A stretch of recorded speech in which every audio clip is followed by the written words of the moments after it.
guys, இன்னைக்கு நம்ம ஒரு சைனீஸ் டிராமா தான் பார்க்க போறோம். இது ரிவெஞ்ச் லவ்னு எல்லாமே கலந்து கட்டின ஒரு கலவை தான். சேனல் யாருன்னா புதுசா பார்த்துட்டு இருக்கீங்கன்னா கொஞ்சம் மறந்துடாம சப்ஸ்கிரைப் பண்ணி விட்டு பாருங்க. கூட பெல் ஐக்கனை கிளிக் பண்ணிக்கோங்க. வீடியோஸ் உங்களுக்கு பிடிச்சிருக்குன்னா ஒரு லைக் தட்டி விட்டுருங்க. இப்போ நாம இந்த டிராமாக்குள்ள போலாமா? ஸ்டார்டிங்லேயே ஒரு குட்டி பையன் அவங்க அம்மா கூட சந்தோஷமா விளையாடிட்டு இருக்கான். ஆனா அந்த சந்தோஷங்கள் நீடிக்க முடியாதபடி அவங்க அம்மாவுக்கு ஒரு பெரிய சதி ஏற்பட்டுது. அதனால இவனும் அவங்க அம்மாவும் பிரியிற நிலைமையும் ஆகிடுது. கூடவே அவங்க அம்மாவை யாரோ மேல இருந்து கீழே தள்ளி விட்டு கொன்னுடுறாங்க. இவன் கண் எதிர்க்கவே இது எல்லாமே நடந்திருக்கு. இவன் நிமிந்து பாக்குறப்ப அந்த இடத்துல ஈரனோட அப்பா தான் இருந்திருப்பாரு. அவரை பழி வாங்கணும்னு தான் வெயிட் பண்ணிட்டு இருக்கான். 18 வருஷத்துக்கு அப்புறமா காமிக்கிறாங்க. ஈரன் அவங்க அப்பா இறந்துட்டாருன்னு அவரோட கல்லறை கிட்ட இருப்பா. அவங்க அப்பாவுக்கு பர்சனல் செக்ரட்டரியா ஒரு லேடி இருந்திருப்பா. அவளுக்கு ஒரு பிள்ளை இருக்கு. அவங்க 2 பேரும் அங்கதான் இருந்திருப்பாங்க. அவங்க 2 பேரும் ஈரன் கிட்ட வந்து நல்லவங்க மாதிரி நீ கவலைப்படாதமா, இனிமே உன்னையும் உங்க அப்பாவோட பிசினஸையும் பாத்துக்கிறதுக்கு யாரு இருப்பா அப்படின்னு நினைச்சு நீ எந்த விதத்திலயும் ஃபீல் பண்ணவே கூடாது. எல்லாத்தையுமே நாங்க நல்லபடியா பாத்துப்போம், நீ எங்க கூட வந்து தங்குன்னு சொல்லி கூப்பிடுறாங்க. அப்ப ஹீரோ அவளை யாரோ பாத்துக்கணுங்கிற அவசியம் இல்ல, மொத்தத்தையுமே நான் பாத்துக்க போறேன்னு அவங்க அப்பாவோட கலரைக்கு சிகப்பு நிற பூக்களை கொண்டு வந்து வைக்கிறான். இந்த மாதிரி நிகழ்வுகளுக்கு வெள்ளை கலர் தான் வைக்கணும், ஆனா இவன் மாறா கொண்டு வந்திருக்கான். அதே ஹீரோயின் கேக்குறா, எங்க அப்பாவோட கலரைக்கு நீ ரெட் ரோசஸ் கொண்டு வந்திருக்க, உன் வாய்க்கு வந்த மாதிரி என்னென்னமோ பேசிட்டு இருக்கு, இதெல்லாம் தப்புன்னு உனக்கு கொஞ்சம் கூட உரைக்கலையான்னு திட்டி விட்டுட்டு இருக்கா. அப்ப அந்த அசிஸ்டன்ட் பிள்ளை, அது அசிஸ்டன்ட்னு சொல்றாங்க, இன்னும் இவங்களுக்கான உறவுகளை ப்ராப்பரா குறிப்பிடல,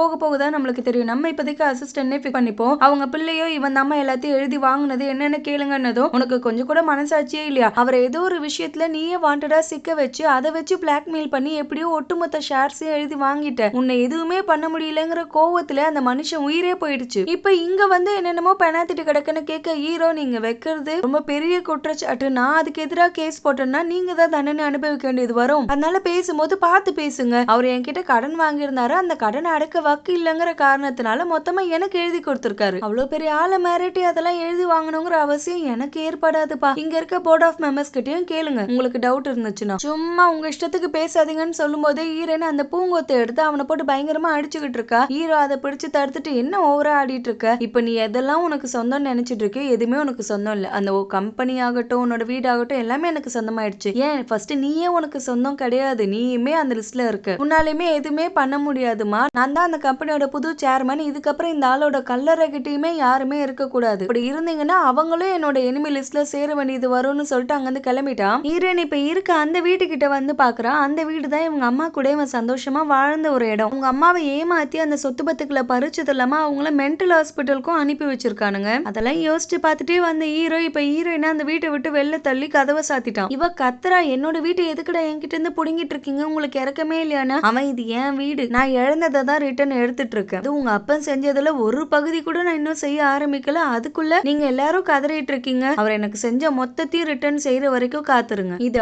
ஆரம்பம் மட்டும்தான் அப்படின்னு எதுவும் மனசுல வச்சுக்கிட்டே சொல்றான். ஆனா அவளுக்கு தான் பாவம் புரிஞ்சும் புரியாத நிலையில இருக்கா. அப்படி என்ன பண்ணுமோ தெரியலையேன்னு மழையில எங்க போறதுன்னு கூட தெரியாம ரோட்ல உட்காந்து அழுதுகிட்டு இருப்பா. அதை பார்த்து ஹீரோக்கு மனசு கேட்கல. கொடை எடுத்துட்டு அந்த இடத்துக்கு வரான். யாருக்காக வெயிட் பண்ணிட்டு இருக்க, மரியாதைக்கு இங்க இருந்து கிளம்புன்னு. இவ்வளவு ப்ளீஸ் தயவு செஞ்சு இந்த வீட்டுல ஒரு வேலைக்காரியா மூலையில தங்குறதுக்கு இடம் கொடுங்க, அது எனக்கு போதும், இந்த வீட்டை விட்டு என்னால போக முடியாதுங்கிறா. இவன் எதனா ஒரு நல்ல ரீசன் சொல்லு, அதுக்கப்புறம் நீ போலாமா வேணாமா நான் முடிவெடுக்கிறேன்னு கேட்க, இவ்வளோ இந்த வீட்டுல எனக்கான எக்கச்சக்க மெமரிஸ் கொட்டி கிடக்கு, கடைசியா எங்க அப்பா கூட வாழ்ந்த மெமரிஸ் கூட இங்கதான் இருக்கு, நான் ஒரு முக்கியமான ஆளுக்காக வெயிட் பண்ணிட்டு இருக்கேன், அவங்க வந்ததுமே நான் இங்க இருந்து கிளம்பிடுவேன், அதுக்கான அவகாசத்தை மட்டும் உன்னால கொடுக்க முடியுமான்னு கேட்க, நீ கேட்கறது பெரிய விஷயம், நான் உனக்கு இதை பண்ணணும்னா அதுக்கு ரிட்டன் நீ எனக்கு என்ன பண்ணுவேன்னு கேட்கிறான். இவன் என்ன பண்ணணுமோ சொல்லு, நான் பண்ண ரெடியா இருக்கேன், என்கிட்ட என்ன பொருள் இருக்கோ அது எல்லாத்தையுமே கூட எடுத்துக்கோ, ஆனா நான் இங்க மட்டும் தங்கணும்னு கேட்கவே ஹீரோ, எனக்கு நீதான் வேணும்னு சொல்றான். இவளா சரி ஓகே எனக்கு பிரச்சனை இல்லைங்கிறா. இவ்வளோ ஆர்வமா இருக்கிறத பார்த்தா சந்தேகமா இருக்குன்னு, இல்ல நான் வேலைக்காரியா வர்றதுக்கு தான் நீ கேட்டிருந்தா நினைச்சு நான் ஓகே சொன்னேன், நீ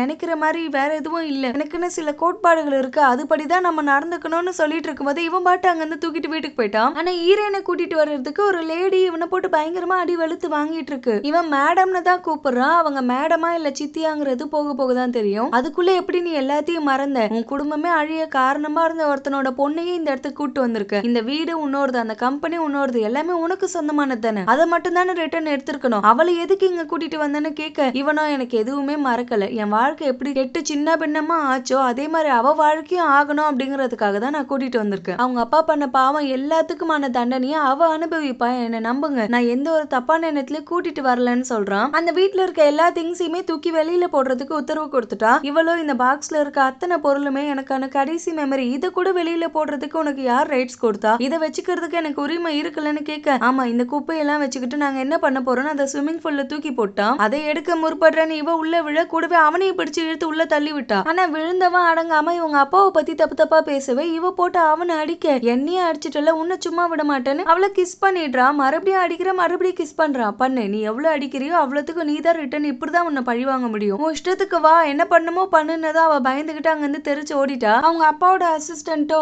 அந்த ஆள் இப்பதான் செத்துட்டா, நம்மளுக்கு எல்லா சொத்தும் வந்துரும்னு பார்த்தா அதுக்குள்ள எல்லாத்தையும் அபகரிச்சுக்கிட்டு ஹீரோ போயிட்டான். அவங்கிட்ட இருந்து அதை எப்படி நம்ம ஆட்டையை போடுறதுங்கிற பிளான சீக்கிரமே போடுறா, இப்படியே நம்மளால விட்டுட்டு இருக்க முடியாதுல்ல அப்படின்னு சொல்றாங்க. உனக்கு ஹீரோயின் மேல ஒரு கண்ணு இருக்கு, அதனால ஹீரோயினை அங்க இருந்து காப்பாத்தி கூட்டு வந்துட்டா. அவங்கிட்ட இருந்து எப்படி எல்லாத்தையும் நம்ம ரிட்டர்ன் எடுக்கிறது அப்படின்றதுக்கு ஹீரோயின் எதனா ஹெல்ப் பண்ணுவாளன்னு கேட்க, இந்த கேவலமான புத்தியை விட்டு அவெல்லாம் ஒன்னுத்துக்கும் உதவாத வெத்து வேட்டு ஆகிட்டா. இதுக்கு மேல அவளால அம்மன் ஜல்லிக்கு பிரயோஜனம் கிடையாது. ஹீரோட பேக்ரவுண்ட பத்தி யாரனா விசாரிக்க சொல்லி இவ்வளவு ஈஸியா அவனை ஹேண்டில் பண்ண முடியும்னு எனக்கு தோணல. அவளை பத்தி இனிமே எதுவுமே கண்டுக்க வேணான்னு சொல்லிட்டாங்க. இவ வீடு தொடச்சிட்டு இருப்பா. ஹீரோ வந்துட்டு ரொம்ப அப்பாவி மாதிரி நடிக்கலான்னு பாக்காத, நீயா இந்த வேலை எல்லாம் பார்த்தா உன்னை நான் சும்மா விட்டுருவேன்னு நினைக்கிறியா? இப்ப எதுக்காக இந்த சீனை போட்டுட்டு இருக்கேன்னு கேட்க, அதுக்குள்ள இவங்கள நம்ம ஆன்டினே வச்சுப்போம். அந்த ஆன்டியை வந்துட்டு நான் தான் பண்ண சொன்னேன், வீடுங்கிற வீட்டுல வேலை பாக்குறதுக்குன்னு ஒரு வேலைக்காரி தேவையில்ல, அதுவா இருந்துட்டு போகட்டுமே, சும்மா இவளுக்கு சோறு போட்டு இடமும் கொடுக்கறதுக்கு நம்மளுக்கு என்ன தலையெழுத்தா, ஒழுங்கா எல்லா வேலையும் பாரு அப்படின்னு சொல்றாங்க. இவளும் எல்லா வேலையும் முடிச்சுட்டு அவளோட ரூமுக்கு சின்னதா ஒரு பாக்ஸ்ல அவளோட திங்ஸ் எல்லாம் கொண்டு வரா. அதுல அவங்க அப்பாவும் இவ்வளவு இருக்க மாதிரியான போட்டோ வச்சு பாத்துக்கிட்டு இருப்பா. அதுக்குள்ள அந்த இடத்துக்கு இந்த ஆன்டி வந்துட்டா. இவ நீங்க ஏன் என் ரூமுக்கு வரீங்கன்னு கேட்க, இந்த ஆன்டி கரை எதிரி உன்னோட ரூம், இந்த வீடே எங்களுக்கு சொந்தமானது, இதுல நீ எங்கந்திரி வந்த,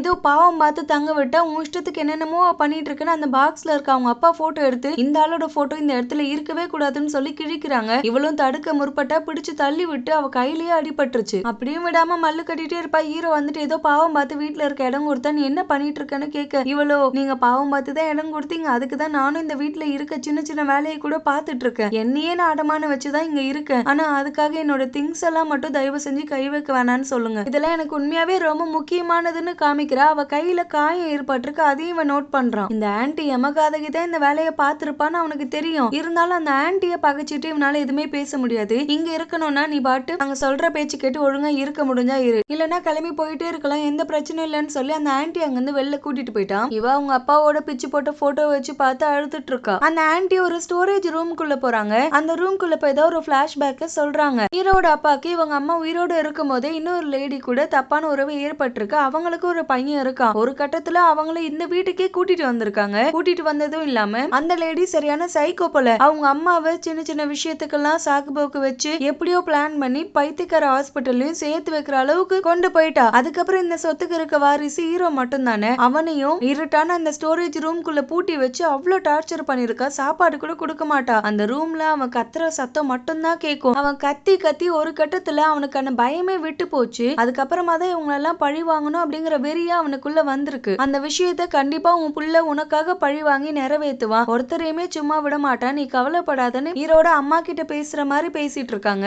ஹீரோயினா அவனோட ஸ்டடி ரூம்க்கு கூப்பிட்டவா அங்க குப்பை இருக்கு பாரு கிளீன் பண்ணுங்கிறான். இப்பதான் கிளீன் பண்ணி முடிச்சோன்னு கிளம்புறா. சரி ஓகே அதை கையோட எடுத்துட்டு போன ஒரு மருந்து பாட்டில குடுக்குறான். இவ சீல் கூட ஓபன் பண்ணாம இருக்கு. இந்த மருந்து என்ன பண்ணட்டோம்னா என்னமோ பண்ணிக்கோ, உனக்கு எதனா காயம் இருந்தா கூட போட்டுக்கோ, கிளம்பி இங்க இருந்து அனுப்பி வைக்கிறான். இவளுக்கு தெரியுது நம்மளுக்காக தான் புதுசா வாங்கி வச்சிருக்கான்னு, இவரு நல்லவரா கெட்டவரான்னு தெரியலையேன்னு அவனை டவுட்டா பார்த்துட்டு அங்கிருந்து வெளியில போயிட்டா. ஹீரோவை பத்தி இன்வெஸ்டிகேட் பண்ண சொல்லிருப்பால, பையனை கொண்டு வந்து குடுக்குறான். நம்ம நினைக்கிற அளவுக்கு அவன் ரொம்ப பெரிய ஆள் மாதிரிலாம் எனக்கு தோணலமா, இப்பதான் புதுசா வந்திருக்கான், நம்ம மேல அவன் டார்கெட் இல்ல போலனா அவங்க அம்மா உன்னோட இன்வெஸ்டிகேஷன் பொய்யா கூட இருக்கும், நம்ம நினைக்கிற அளவுக்கு அவன் சிம்பிளான ஆள் கிடையாதுரா, ரொம்ப மோசமானவன், ஆனா அவனோட டார்கெட் நானா தான் இருக்கேன், அது ஏனோ எனக்கு தெரியல, அவன் எப்ப இந்த கம்பெனியோட பொறுப்புகளை கையில எடுத்தானோ அப்பயே எனக்கு இருந்த நிறைய ப்ராஜெக்ட் ஏன் கையை விட்டு போயிடுச்சு, இன்னும் அவனை விட்டோன்னா மொத்தமா நம்மளுக்கு நாமத்தை போட்டு போயிடுவான்னு சொல்ல பையனோ அதான் அவங்கிட்ட இருந்து கொஞ்சம் நெஞ்சத்தை நீங்க திருட தானே செஞ்சீங்கன்னு கேக்குறான். இவங்க அந்த கொஞ்சம் நெஞ்செல்லாம் ஒன்னுத்துக்கும் பிரயோஜனப்படாதுரா, நீ சொன்னதுதான் கரெக்ட், ஹீரோயினோட மனசை ஜெயிக்க பாரு, ஹீரோயினை வச்சுதான் நம்ம அவனை கவுக்க முடியும், இன்னைக்கு நைட்டு எல்லா ஷேர் ஹோல்டர்ஸ்க்கும் ஹீரோ வீட்டுல ஒரு பார்ட்டி இருக்கு, அதுக்கு நம்ம போய் ஆகணும்னு வந்திருக்காங்க. இவன் வேற எல்லாரும் முன்னாடி அவளை அவமானப்படுத்துற விதமா உனக்கு எல்லாரும் நல்லா தெரியல, போய் எல்லாருக்கும் ட்ரிங்க்ஸ் சர்வ் பண்ணுன்னு அனுப்புறான். அந்த அசிஸ்டன்ட்டும் அவங்க புள்ளகிட்ட இது தாண்டா கரெக்டான சமயம், நம்ம எல்லாரும் முன்னாடி அசிங்கப்படுத்துறான்ல, இதையே ஒரு சாக்கா வச்சு அவகிட்ட எப்படின்னா பேசி மனசை மாத்திடலாம், அப்ப கரெக்டா இருக்கும்னு ஹீரோயினை தனியா கூட்டு போய் நீங்க நிறைய கஷ்டப்பட்டு இருக்குன்னு எனக்கு புரியுது, எல்லாம் எதுக்காக, இந்த வீடு உனக்கு வரணுங்கிற ஒரே காரணத்துக்காக தானே, நீ என் கூட சேர்ந்து கோஆபரேட் பண்ணினா கண்டிப்பா இந்த வீடை உனக்கே நான் சொந்தமா சீக்கிரமே மாத்திருவேன், அவனை அந்த சேர்மேன் பதவியில இருந்து நீக்கினா மட்டும்தான் இது எல்லாமே நடக்கும், நீ என்ன பண்ற அந்த கம்பெனில நீ டிசைனர் டிபார்ட்மெண்ட்லயே மறுபடியும் வந்து ஜாயின் பண்ணிக்கோ. நீ நிறைய டிசைன் பண்ணி அங்க பயங்கரமான அவார்டுகள்லாம் வாங்கி கூச்சி வச்சிருக்க, அதெல்லாம் ஏன் வீணா போகணும்? நீ அந்த கம்பெனிக்கு மட்டும் எப்பாடு பட்டாச்சு வந்துரு, அதுக்கப்புறம் எல்லாத்தையும் நான் சொல்லி தர மாதிரி செஞ்சாலே போதும்னு கேட்கவே இவ கெட்ட எண்ணம் பிடிச்சவன்னு தெரியாம ஹீரோயின் வர சரி ஓகே நீங்க சொல்ற மாதிரி நான் நடந்துக்கிறேன்னு ஒத்துக்கு வேற செஞ்சுட்டா. இப்பதான் ஒரு பெரிய ட்விஸ்ட காமிக்கிறாங்க. இந்த சைக்கோ அசிஸ்டன்ட் தான் அவங்க அம்மாவை கீழே தள்ளி கொண்டிருக்கா. இவ எதனால கொன்னா? இவ தான் அந்த அவங்க அப்பாவோட செகண்ட் ஒய்ஃபா என்னங்கிறது தெரியல. ஆனா அதை நினைச்சு சந்தோஷப்பட்டு இருப்பா. ஹீரோ அந்த இடத்துக்கு வந்துட்டான். என்ன மேடம் இந்த வீட்டை பார்த்ததும் முன்ன பார்த்த மாதிரி இல்லாம நிறைய மாற்றங்கள் ஏற்பட்டிருக்கு. நீங்க ஒரு 10 வருஷத்துக்கு முன்னாடி இந்த வீட்டுல தானே இருந்திருப்பீங்க, உங்களுக்கு அதெல்லாம் தெரியல? எனக்குமே ஒரு டவுட் இருக்கு. இந்த வீட்டுல ஒரு நிகழ்வு நடந்ததுக்கு அப்புறம் நீங்க இந்த பக்கமே வரல, அதுக்கப்புறமா எங்க போனீங்கன்னு கூட யாருக்கும் தெரியல. ஏன் மேடம் மறுபடியும் இந்த வீட்டுக்கு வரணுங்கிறத பத்தி நீங்க யோசிக்கவே இல்லைன்னு கேட்க அவளோ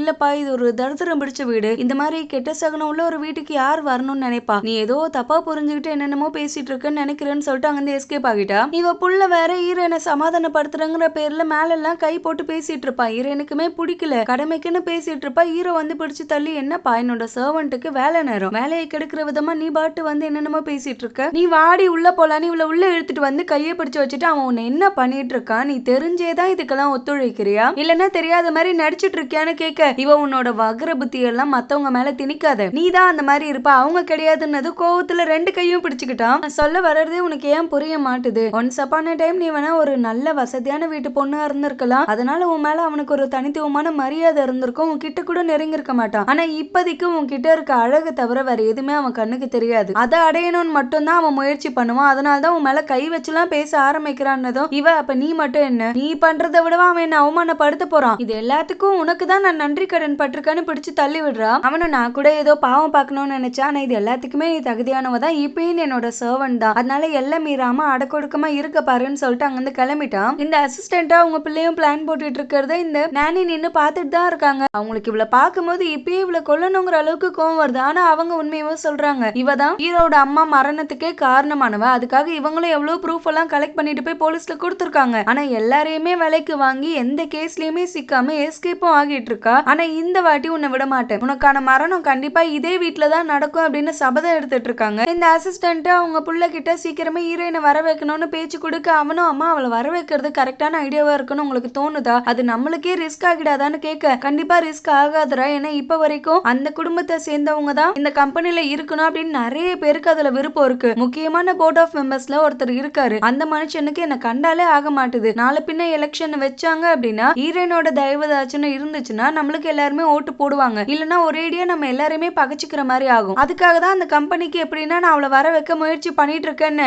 இவன் எப்படா அவ கிடைப்பான்னு அலைஞ்சிட்டு இருக்கான் போல. ஆமா நான் வேணா அவளை கரெக்ட் பண்ணிடுவா, அதுக்கப்புறம் எல்லாமே கரெக்டா நடக்கும்லன்னு அதுக்கு இந்த மானங்கட்ட ஐடியாவை நீயே வச்சுக்கோ, மறுபடியும் இதை தூக்கிட்டு என்கிட்ட வராத, ஏற்கனவே நீ நிறைய பொண்ணுங்க வாழ்க்கையில விளையாடி எல்லாரையும் டீல் பண்றதுக்கே எனக்கு நேரம் கரெக்டா இருக்கு, இதுல இவளையும் நடுவுல சேர்த்து விட மட்டும் முயற்சி பண்ணிடாத, நான் மனுஷாவே இருக்க மாட்டேன்னு ஒரு வார்னிங்கையும் கொடுக்குறாங்க. நெக்ஸ்ட் டே ஹீரோயினும் அந்த ஆபீஸ்ல ஜாயின் பண்ணிட்டா. ஆனா அவ எதிர்பார்த்த மாதிரி டிசைனர் டிபார்ட்மெண்ட்ல போடாம ஹீரோக்கு அசிஸ்டண்டா எடுத்துக்கிட்டான். இவளும் கேட்டு பாக்குறா, இல்ல எனக்கு அந்த டிசைனர் டிபார்ட்மெண்ட் தான் வேணும் அப்படின்னு. ஹீரோ உன் இஷ்டத்துக்குலாம் பண்ண முடியாது, இந்த கம்பெனிக்குள்ள நீ வரதே பெருசு, உனக்கு இங்க இருக்கணும் அப்படின்னு இஷ்டம் இருந்தா என்னோட அசிஸ்டண்டா இரு, மத்தபடி உன்னோட விருப்பம்னு சொல்லிட்டான். கம்பெனிக்குள்ளே வராம போறது இன்னும் பெரிய பிரச்சனை இல்ல, அதுக்கு இது எவ்வளவு தேவலான்னு. ஐயோ நான் சும்மா விளையாட்டுக்கு பேசினேன், பரவாயில்ல இந்த கம்பெனிக்குள்ள நீங்க என்ன அலோவ் பண்ணதே பெரிய விஷயம், உங்களுக்கு என்ன ஹெல்ப் வேணாலும் கேளுங்க நான் பண்ண ரெடியா இருக்கேன்னு ஈன்னு இழுக்கிறா. இவன் கையை இப்படி அக் பண்ணிக்கோன்னு கூப்பிடுற மாதிரி தான் நின்னுட்டு இருக்கான். இவளும் என்ன பட்டு பகல்ல அசிஸ்டண்டா கட்டிலா பிடிக்கணுமா என்னன்னு கட்டி பிடிக்க வந்தா, ஏ என்ன என்னோட கோட் எடுத்து மாட்டி விட சொன்னேன், ஆசை அல்லாடி நிக்கு போய் எடுத்துட்டு வா போனதும் அவளுக்கே கொஞ்சம் அசிங்கமா போச்சு, இருந்தாலும் கொண்டு வந்து மாட்டி விடுறா. ஹீரோ நைட்டு நான் வெளியில குடிக்கிறதுக்கு போற, வர லேட் ஆகும், நீ பார்த்து வீட்டுக்கு போயிட்டு வந்துட்டு கிளம்புறான். இவ திடீர்னு நீங்க வர வர ரொம்ப அதிகமா குடிக்கிற மாதிரி இருக்கு, கொஞ்சம் பார்த்து இருந்துக்கோங்க அப்படிங்கிறா. அவனுக்கு உள்ளுக்குள்ள ஒரு சந்தோஷமா இருக்கு, என்னையா திடீர்னு நம்ம மேல ஒரு தனிப்பட்ட பாசம் வருதுன்னு. ஆனா அவ சொன்னதே கேட்காம நைட்டு பயங்கரமா தான் குடிச்சிட்டு வந்திருக்கான். சின்ன வயசுல இருந்து ஹீரோயின் தான் என்னோட பெஸ்ட் ஃப்ரெண்டா இருந்திருக்கா, இதே வீட்டுல தான் 2 பேரும் வாழ்ந்திருக்காங்க. என் வாழ்க்கைக்கு கிடைச்ச பொக்கிஷமா உன்னை நான் நினைச்சேன், ஆனா எப்ப நீ அந்த ஆளோட பொண்ணு அப்படின்னு தெரிஞ்சிச்சோ அதுக்கப்புறம் உன் வாழ்க்கையை நரகமா மாத்தணும் நான் முடிவு எடுத்துட்டேன். இதே வீட்டுல நீ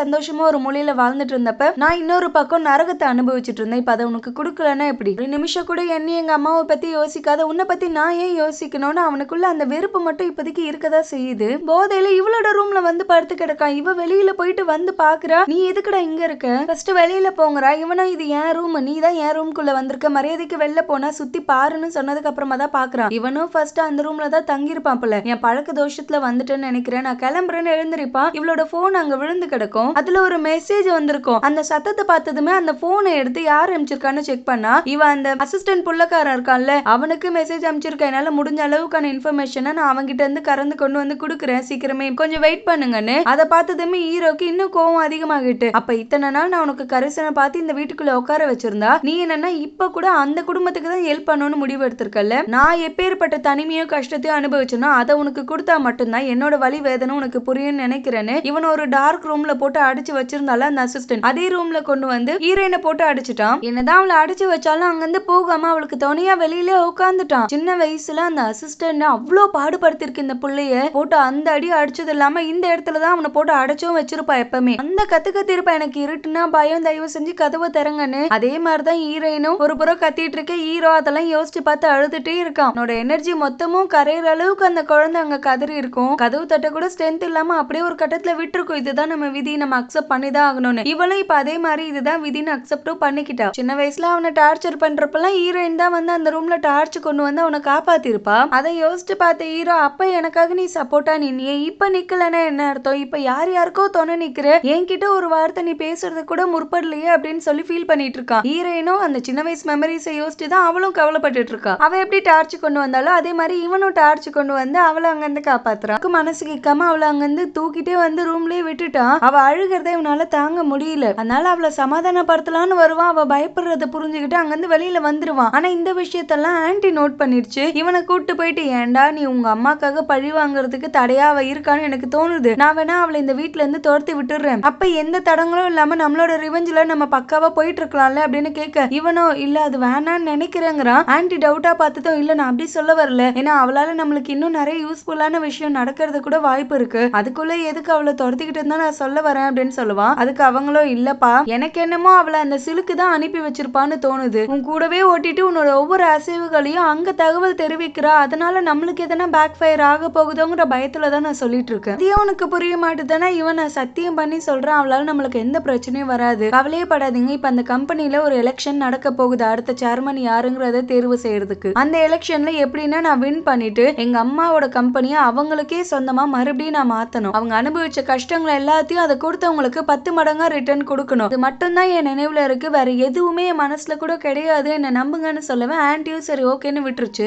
சிலுக்கோ அலறி துடிச்சு எழுந்திருக்கிறா. அவளால தூங்க கூட முடியல. எங்கிருந்து மறுபடியும் எல்லாமே கை மீறி போயிடுமோங்கிற பயத்துல மறுநாள் காலையில ஹீரோயினை கூப்பிட்டு சில பல ஷேர் ஹோல்டர்ஸோட நேம்லாம் சொல்லி, இவங்கெல்லாம் உங்க அப்பாவுக்கு ரொம்ப நெருக்கமானவங்க, ஆனா அவங்களுக்குலாம் நீ யாருன்னு கூட தெரியாது, நீ போய் எப்படின்னா பேசி அவங்கள கன்வின்ஸ் பண்ணி ஓரளவுக்கு இந்த விஷயத்துக்கெல்லாம் ஒத்துக்க வச்சுட்டீங்கன்னா கண்டிப்பா அவங்க உனக்கு சப்போர்ட் பண்றதுக்கு 100% வாய்ப்பு இருக்கு, உங்க அப்பா கஷ்டப்பட்டு உருவாக்குன இந்த கம்பெனியை நீ தானே கரை சேர்த்து கொண்டு போகணும், அடுத்த சேர் உமனா நீ ஆகிறது கூட இதனால ஒருவித சந்தர்ப்பம் ஏற்படும்ல அப்படின்னு இவங்க பேசிட்டு இருக்கிறது எல்லாத்தையுமே ஹீரோவும் கேட்டுட்டான். ஆனா கேட்ட மாதிரி காமிச்சுக்காம, என்னையில இந்த மேடம் இந்த சிலுக்கு அசிஸ்டண்டா ஜாயின் பண்ணீங்கன்னு கேட்க, சிலுக்கோ அப்பெல்லாம் நாங்க ஒன்னும் தப்பா எதுவும் பேசிட்டு இல்லப்பா, அசிஸ்டன்ட் லெவலுக்குலாம் சும்மானா வேலை எப்படி போகுது ஏதுன்னு விசாரிக்கிறதுக்கு தான் கூப்பிட்டு விட்டேன், மத்தபடி ஒன்னும் இல்ல, ஏன் 2 நிமிஷம் பேசுறது கூட அவளுக்கு உரிமை இல்லையா அப்படின்னு இன்னும் ட்ரெஸ் பண்ணி விட பாக்குது. ஹீரோவோ சரி ஓகே எவ்வளவு நேரம் பேசணுமோ பேசிக்கோ, எனக்கு சில பல பர்சனல் ஒர்க் இருக்கு, நான் அதை பாக்குறதுக்கு போறேன், என்னோட இன்னைக்கு மீட்டிங் இருக்க எல்லாத்தையுமே கேன்சல் பண்ணி விட்டுருன்னு சொல்லிட்டு அங்கிருந்து கிளம்பிட்டான். இவளும் அவ கொடுத்த லிஸ்ட் படி யார் யாரெல்லாம் அவங்க அப்பாவுக்கு ஓல்டு ஃப்ரெண்ட்ஸா இருக்காங்க, கூடவே ஷேர் ஹோல்டர்ஸா இருக்காங்களோ அவங்க எல்லாரையும் போய் மீட் பண்றா. உங்களோட ஹெல்ப் எனக்கு கண்டிப்பா இருக்குல்லன்னு அவங்க எல்லாருமே, உங்க அப்பா எனக்கு எத்தனை வருஷமா உதவி பண்ணிருக்காரு, இப்ப மட்டும் நாங்க விட்டுருவோமா என்ன, எங்களோட முழு சப்போர்ட் உனக்கு தாமா, நீ தைரியமா காலம் ஏறுங்கன்னு ரொம்ப சப்போர்ட்டிவா பேசி அனுப்புறாங்க. ஆனா ஒரே ஒருத்தர் மட்டும் நியாயமா ஒரு கேள்வி கேட்கிறாரு, நீ பேசுற சில பல வார்த்தைகளை மட்டும் வச்சு உன்னை நம்பி இந்த கம்பெனியோட ஃபியூச்சரே ஒப்படைக்கிறதுன்னு சொன்னா அது எப்படிமா நியாயப்படும், நான் எதுவா இருந்தாலும் யோசிச்சு சுயமா முடிவெடுக்கிறேன், உன் மேல எனக்கு நம்பிக்கை இல்லைன்னு சொல்லிட்டு அங்க இருந்து கிளம்புறாரு. இவ்வளவு நில்லுங்க, காலையில இருந்து உங்களுக்காக நான் வெயிட் பண்ணிட்டு இருக்கேன், கேஷுவலா சொல்லிட்டு போறீங்க, நீங்க ஒரு கடன்ல சிக்கும் போது எங்க அப்பா தானே உங்களுக்கு அதுல இருந்து மீண்டு வர்றதுக்கு ஹெல்ப் பண்ணிருக்காரு, அப்ப எங்க அப்பா இதே மாதிரி காலையில இருந்து உங்களை கால் கடக்க வெயிட் பண்ண வச்சு அதுக்கப்புறமா இல்ல முடியாதுன்னு சொன்னா நீங்க ஏத்திருப்பீங்களா, எவ்வளவு மனசு நொந்திருப்பீங்க, அதை யோசிச்சு பாக்குறீங்களான்னு கேட்க அவருக்குமே லைட்டா கில்ட்டியா ஃபீல் ஆகுது. கரெக்டா அந்நேரத்துக்கு இந்த இடத்துல இருந்து ஹீரோ வரா. இவ வர்றதுக்கு முன்னாடி ஹீரோ வந்து இவர்கிட்ட பேசி அப்படியே மனசை மாத்தி வச்சிருந்திருக்கான், அதனாலதான் இப்ப இவர் இப்படி பேசியிருக்காரு, நான் தான் உன்னை என்ன கூப்பிட வர வேண்டாம்னு சொன்னல, நீ எதுக்கு தேவையில்லாம இந்த இடத்துக்கு வந்திருக்க, வா போலாம் நம்ம அப்புறமா பேசலாம்னு சொல்லிட்டு அவன் அங்கிருந்து கிளம்பிட்டான். இவன் நான் சொன்னதை இன்னொருக்கா நல்லா யோசிச்சு பாருங்கன்னு சொல்லிட்டு அங்கிருந்து கிளம்பிட்டா ஹீரோ கூடவே. அவன் தனியா கூப்பிட்டு வந்து கேக்குறான், நீ எனக்கு தெரியாம இந்த மாதிரி வேலை எல்லாம் பாத்துட்டு இருக்கியா, சிலுக்க தாண்டி உங்க அப்பாவோட எத்தனை பழைய ஃப்ரெண்ட்ஸ் கிட்ட கிட்ட போய் நீ இப்ப ஹெல்ப் கேட்டிருக்க, அந்த டீடைல்ஸ் கொடுன்னு கேட்டா இவன் நான் எதுக்கு கொடுக்கணும், என்னால முடியாதுங்கிறா. ஹீரோ உனக்கு ஏன் புரியவே மாட்டுது, இந்த அளவுக்கு நான் கீழே விழுறத நீ பாக்கணும்னு அவ்வளவு ஆசைப்பட்டுட்டு இருக்கல, நீ நினைக்கிறியா நீ இப்ப டவுன்ல இருக்கும்போது எல்லாருமே உனக்கு ஹெல்ப் பண்றதுக்கு கை கொடுக்குறாங்கன்னு, அவங்களோட பர்சனல் லாபத்துக்காக மட்டும்தான் உனக்கு கை கொடுத்து தூக்க ட்ரை பண்ணுவாங்களே கண்டி, உனக்காக யாருமே நேர்மையா இந்த விஷயத்துல நடந்துக்க மாட்டாங்கிறது தான் உண்மை. அதை நீ புரிஞ்சுக்கலனாலும் ஒரு நாள் காலம் உனக்கு உணர்த்தும்னு நினைக்கிறேன்னு சொல்ல, இவ்வளோ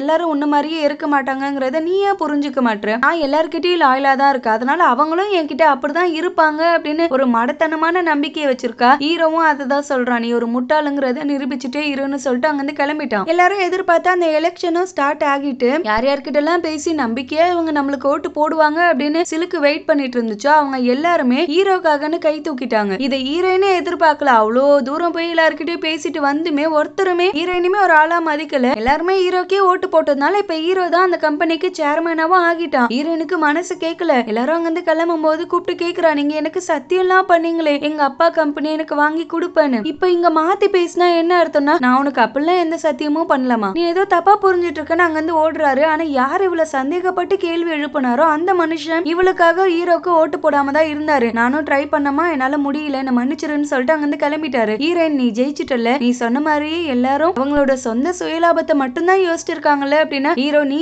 தான் ஜெயிச்சிருக்க. ஏன்னா சில பேர் நீ சொன்ன மாதிரி உனக்கு லாயலாவும் தானே இருந்திருக்காங்கன்னு தான் இவளுக்கு உணருது. இங்க இவளுக்கு மனசு ஆறல. அவங்க புள்ளகிட்ட இன்னமும் பிளான் போட்டுட்டு இருக்க, என்னதான் அவன் சேர்மனாவே ஆனாலுமே ஹீரோயின் மாதிரி அவனும் எனக்கு ஒரு கை பொம்மையா தான் இருந்து ஆகணும். அது எப்படி நான் கையில வச்சிருக்க ப்ராஜெக்ட் எல்லாம் விட்டுருவேன், அதுல இந்த கம்பெனில இருந்து தான் எக்கச்சக்க பணத்தை எடுத்து இன்வெஸ்ட் பண்ணிட்டு இருக்கா. நாளை பின்ன யாருன்னா எதனா கேட்டா ஹீரோ மேல பழி போட்டுக்கலாம் அப்படிங்கிற ஒரு பிளான்ல தான் போயிட்டு இருக்கு. ஒரே இடியும் மின்னலுமா இருக்கு. ஹீரோயின் கத்துற சத்தம் கேக்குது. ஆபீஸ்ல லேட் நைட்ல தான் ஒர்க் பண்ணிட்டு இருக்கா. அவளுக்கு பயம் போல. ஹீரோவோ சின்ன வயசுல இருந்து இப்ப வரைக்கும் இந்த பயம் மட்டும் இவளுக்கு போகலையான்னு அவளை பாக்குறதுக்காக வரான். அந்த இடத்துல அசிஸ்டண்டோட பையன் உட்காந்து நீ பயப்படாத நான் தான் இங்க இருக்கல அப்படின்னு சமாதானப்படுத்திட்டு இருக்கான். அதை பார்த்ததுமே டென்ஷன்ல ஹீரோ அங்கிருந்து கிளம்பிட்டான். நான் மட்டும்தான் தனியா ஒரு பக்கம் காதல் கிளிய வளர்த்துட்டு கிடக்க, ஆனா அவ தனியாவே இல்ல போலியா, அவ வாழ்க்கையில அவளுக்கானவங்க ஆல்ரெடி இருக்காங்க போலியே அப்படின்னு சொல்லி பயங்கரமா ஃபீல் பண்ணிட்டு இருக்கா. குடி போது இல்ல மழையில வர நின்னுட்டு இருக்கானா. ஹீரோயின் அந்த இடத்துக்கு வரா. அவ கொடை எடுத்துட்டு வந்தவ என்னையா உனக்கு பைத்தியமா, எதுக்கு மழையில நின்னுட்டு இருக்கீங்க, வாங்க உள்ள போலான்னு கூப்பிடுறா. அந்த கொடைய பிடிச்சு கடாசிட்டு அவளை கிஸ் பண்றான். அவ பிடிச்சு தள்ளி விட்டு யோ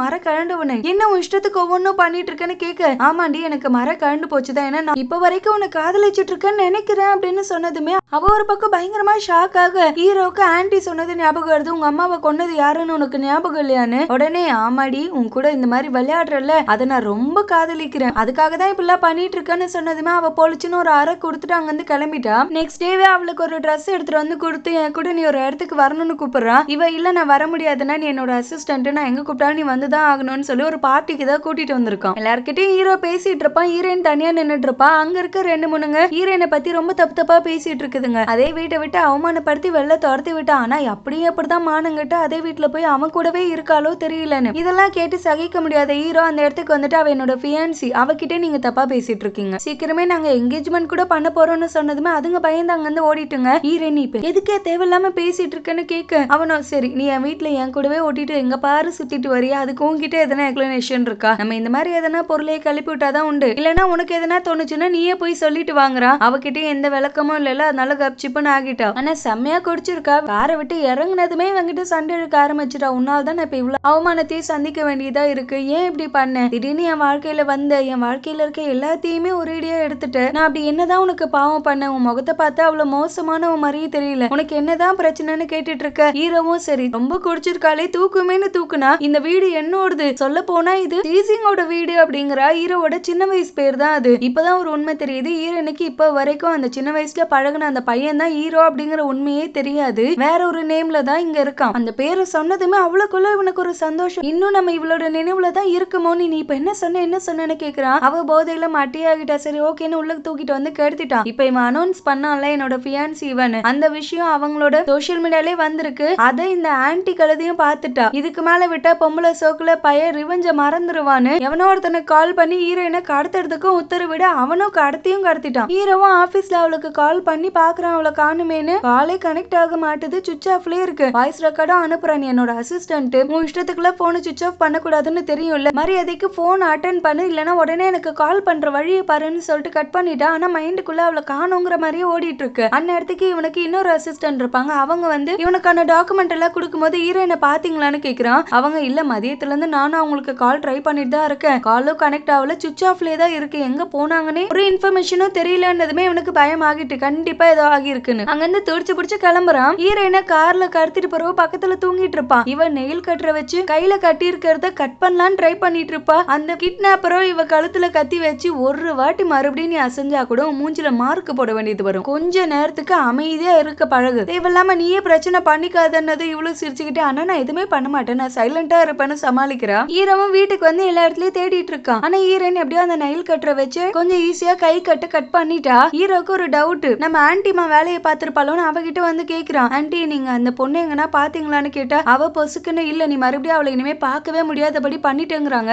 இவனோ ஏன் இப்படி பண்ணிட்டு இருக்கீங்க, எனக்கு தெரிஞ்சு அவளுக்கு எந்த உண்மையே தெரிஞ்சிருக்க வாய்ப்பு இல்லைன்னு தான் நான் நினைக்கிறேன், அவ இன்னசென்ட்டா இருந்தா என்ன பண்றதுன்னு கேட்டா, இன்னசென்ட்டா இருந்தாலும் இந்த சொத்து பத்துக்களை அத்தனையும் அனுபவிக்க போற மகராசி அவதானே, அதனால அவ பிளான் பண்ணி உன்னோட ரிவெஞ்ச கெடுக்கிறதுக்காக தான் எல்லாமே பண்ணிட்டு இருக்கா, சந்தோஷமான ஒரு சைல்ட்ஹுட் தானே அனுபவிச்சிருக்கா, ஆனா அதுவே உன்னை பத்தியும் உங்க அம்மாவை பத்தி யோசிச்சு பாரு, நரகத்தை அனுபவிச்சிருக்கீங்க, இப்ப மறுபடியும் உன்னை ஏமாத்தி எப்படின்னா கரெக்ட் பண்ணி கல்யாணம் பண்ணி இந்த வீட்டுக்கே மறுபடியும் எஜமானி ஆகணும்னு ட்ரை பண்ணிட்டு இருக்கா, உனக்கு மனைவியா வர அளவுக்கு அவளுக்கு தகுதி இருக்குன்னு நீ நினைக்கிறே என்னன்னு கேட்டுட்டு இருக்கும் போதே அந்த ஆள் கால் பண்றான். ஹீரோயின் அங்க இருந்து தப்பிச்சு போயிட்டு இருக்கா. அவங்க ஆட்கள் தேடிட்டு இருக்காங்க. அந்த விஷயத்த ஹீரோ கிட்ட சொன்னதுமே நீங்க என்ன பண்ணிட்டு இருக்கீங்க, எந்த இடத்துக்கு அவளை கூட்டிட்டு போயிருக்காங்க அதை ஃபர்ஸ்ட் சொல்லுங்கன்னு கேட்டா, உங்க அம்மாவோட கல்லறைக்கு தான், அவங்க எப்படி செத்தாங்கன்னு சொல்லி அதுக்கப்புறம் அவ கதையை முடிக்கலான்னு தான் பார்த்தாங்க, அதுக்குள்ள அவ எஸ்கேப் ஆகி ஓடிட்டா, அந்த காட்டுக்குள்ள எங்க போய் தேடுறதோ அவளே செத்து கிடப்பாங்கிற மாதிரி சொன்னதுமே இவனுக்கு கோவம் வந்துட்டு, நீங்க சட்டத்தையே மதிக்க உங்க இஷ்டத்துக்கு பண்ணிட்டு இருக்கீங்க, ஆள் கடத்தலுங்கிற பேர்ல அவ போலீஸ்ல பிடிச்சு கொடுத்தான்னா நம்ம நிலைமை என்ன ஆகும், ஏன் இப்பெல்லாம் பண்ணிட்டு இருக்கீங்களோன்ற பயத்துல ஹீரோயினை தேடி அந்த இடத்துக்கு வந்திருக்கான். அவளும் ஒரு புறம் தெரிச்சு ஓடிட்டு கிடக்கா. இந்த ஆன்டி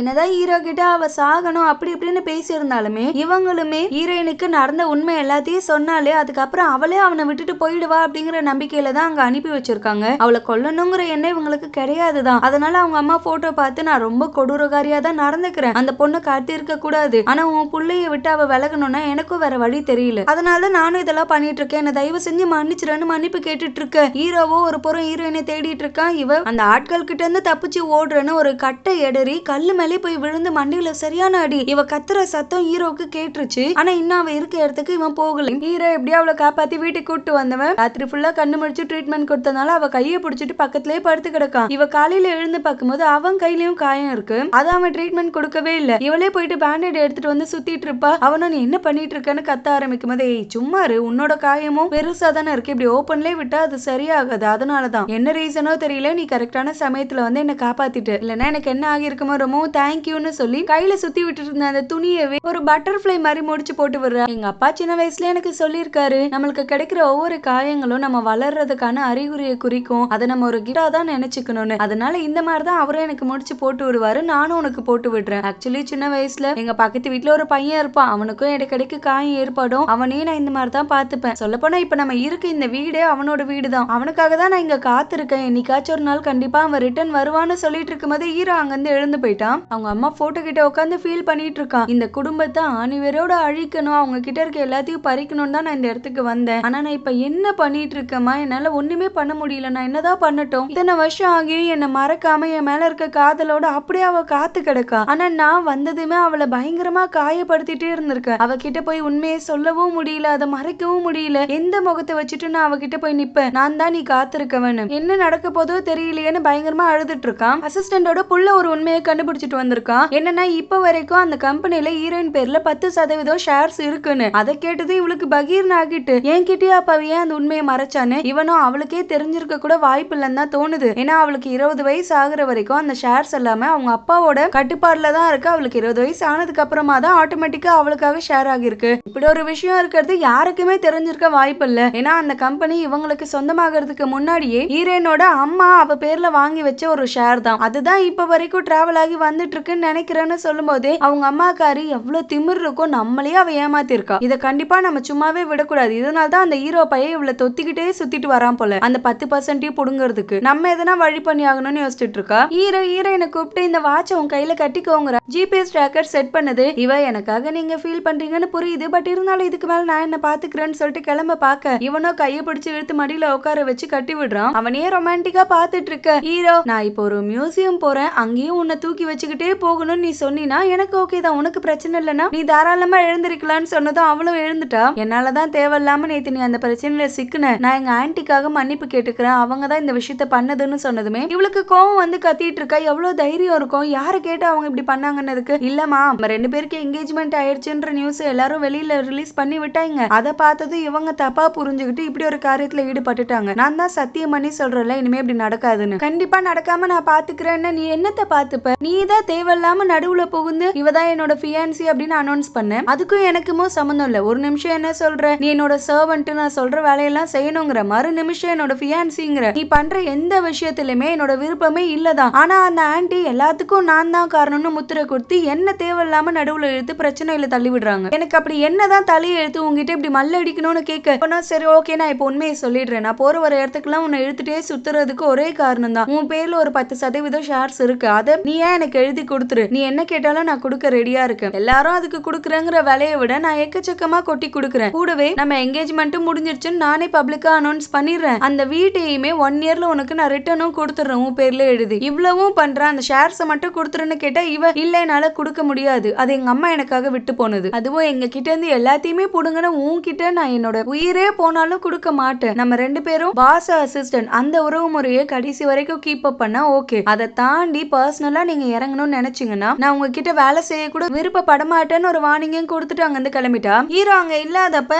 இன்னொரு பொண்ணு வந்து அசிஸ்டண்டோட பிள்ளை முக்கியமான இந்த டாக்குமெண்ட்ல ஹீரோட கையெழுத்து இருந்தே ஆகணும்னு சொல்றாங்க, நாங்க வாங்க மிஸ் பண்ணிட்டோம், நீ தானே அவரோட அசிஸ்டன்ட், அவர் இந்த ஹோட்டல்ல இந்த ரூம் நம்பர்ல வெயிட் பண்ணிட்டு இருப்பாரு, நீ போய் கையெழுத்து மட்டும் வாங்கிட்டு வந்துருன்னு சொல்றாங்க. இவளுக்கு ஹோட்டல்னு போது லைட்டா டவுட்டா தான் இருக்கு, பட் இருந்தாலும் இல்ல தப்பா ஏதோ இருக்காது அப்படிங்கிற நம்பிக்கையில கிளம்புறா. இந்த பிளான போட்டிருக்கிறது அசிஸ்டண்டோட புள்ளதான், அவங்க அம்மாக்காரி அந்த ஷேரை பத்தி தான் பேசிட்டு இருக்கா, அவளை விட்டுறாதரா, எப்படின்னா அந்த ஷேரை கண்டிப்பா நம்ம வாங்கி ஆகணும்னு. இவனோ கவலைப்படாதீங்கம்மா, அதுக்கேத்த மாதிரி ஒரு பக்கமான பிளான நான் ஆல்ரெடி போட்டு வச்சுட்டேன், கொஞ்ச நேரத்துல அந்த பிளான் சக்சஸ் ஆகிடும் தான் சொல்றான். ஹீரோவும் அதே ஹோட்டலுக்கு வேற ஒருத்தவங்களை மீட் பண்றதுக்காக வந்திருக்கா மீட்டிங்க்கு, அது தெரியாம ஹீரோயினை அதே ஹோட்டலுக்கு அனுப்பி வச்சிருக்கானுங்க. இவனை பேசி முடிச்சுட்டு அங்க இருந்து கிளம்புறான். ஹீரோயின் மெசேஜ் அனுப்பி வைக்கிறா, நீங்க சொன்ன இந்த ஹோட்டலுக்கு டாக்குமெண்டோட வந்துட்டேன், உடனே கிளம்பி வாங்க அப்படின்னு கூப்பிடுறா. ஹீரோ நான் சொன்னா நான் எங்க இவகிட்ட சொன்னேன்னு அவளை தேடி வந்துட்டு இருக்கான். ஹீரோயின் ஒரு ரூம கிராஸ் ஆகும் போது அதுக்குள்ள இருந்து ஒரு ஆளு ஹீரோ தானே தேடிட்டு இருக்கீங்க, அவர் ஒரு போன் கால் வந்துச்சுன்னு இப்பதான் அங்க கடந்து போனாரு, கொஞ்சம் வெயிட் பண்ணுங்க அவர் வந்துருவாருன்னு சொல்லி இவளையும் சேர்த்து குடிக்க வைக்கிறாங்க.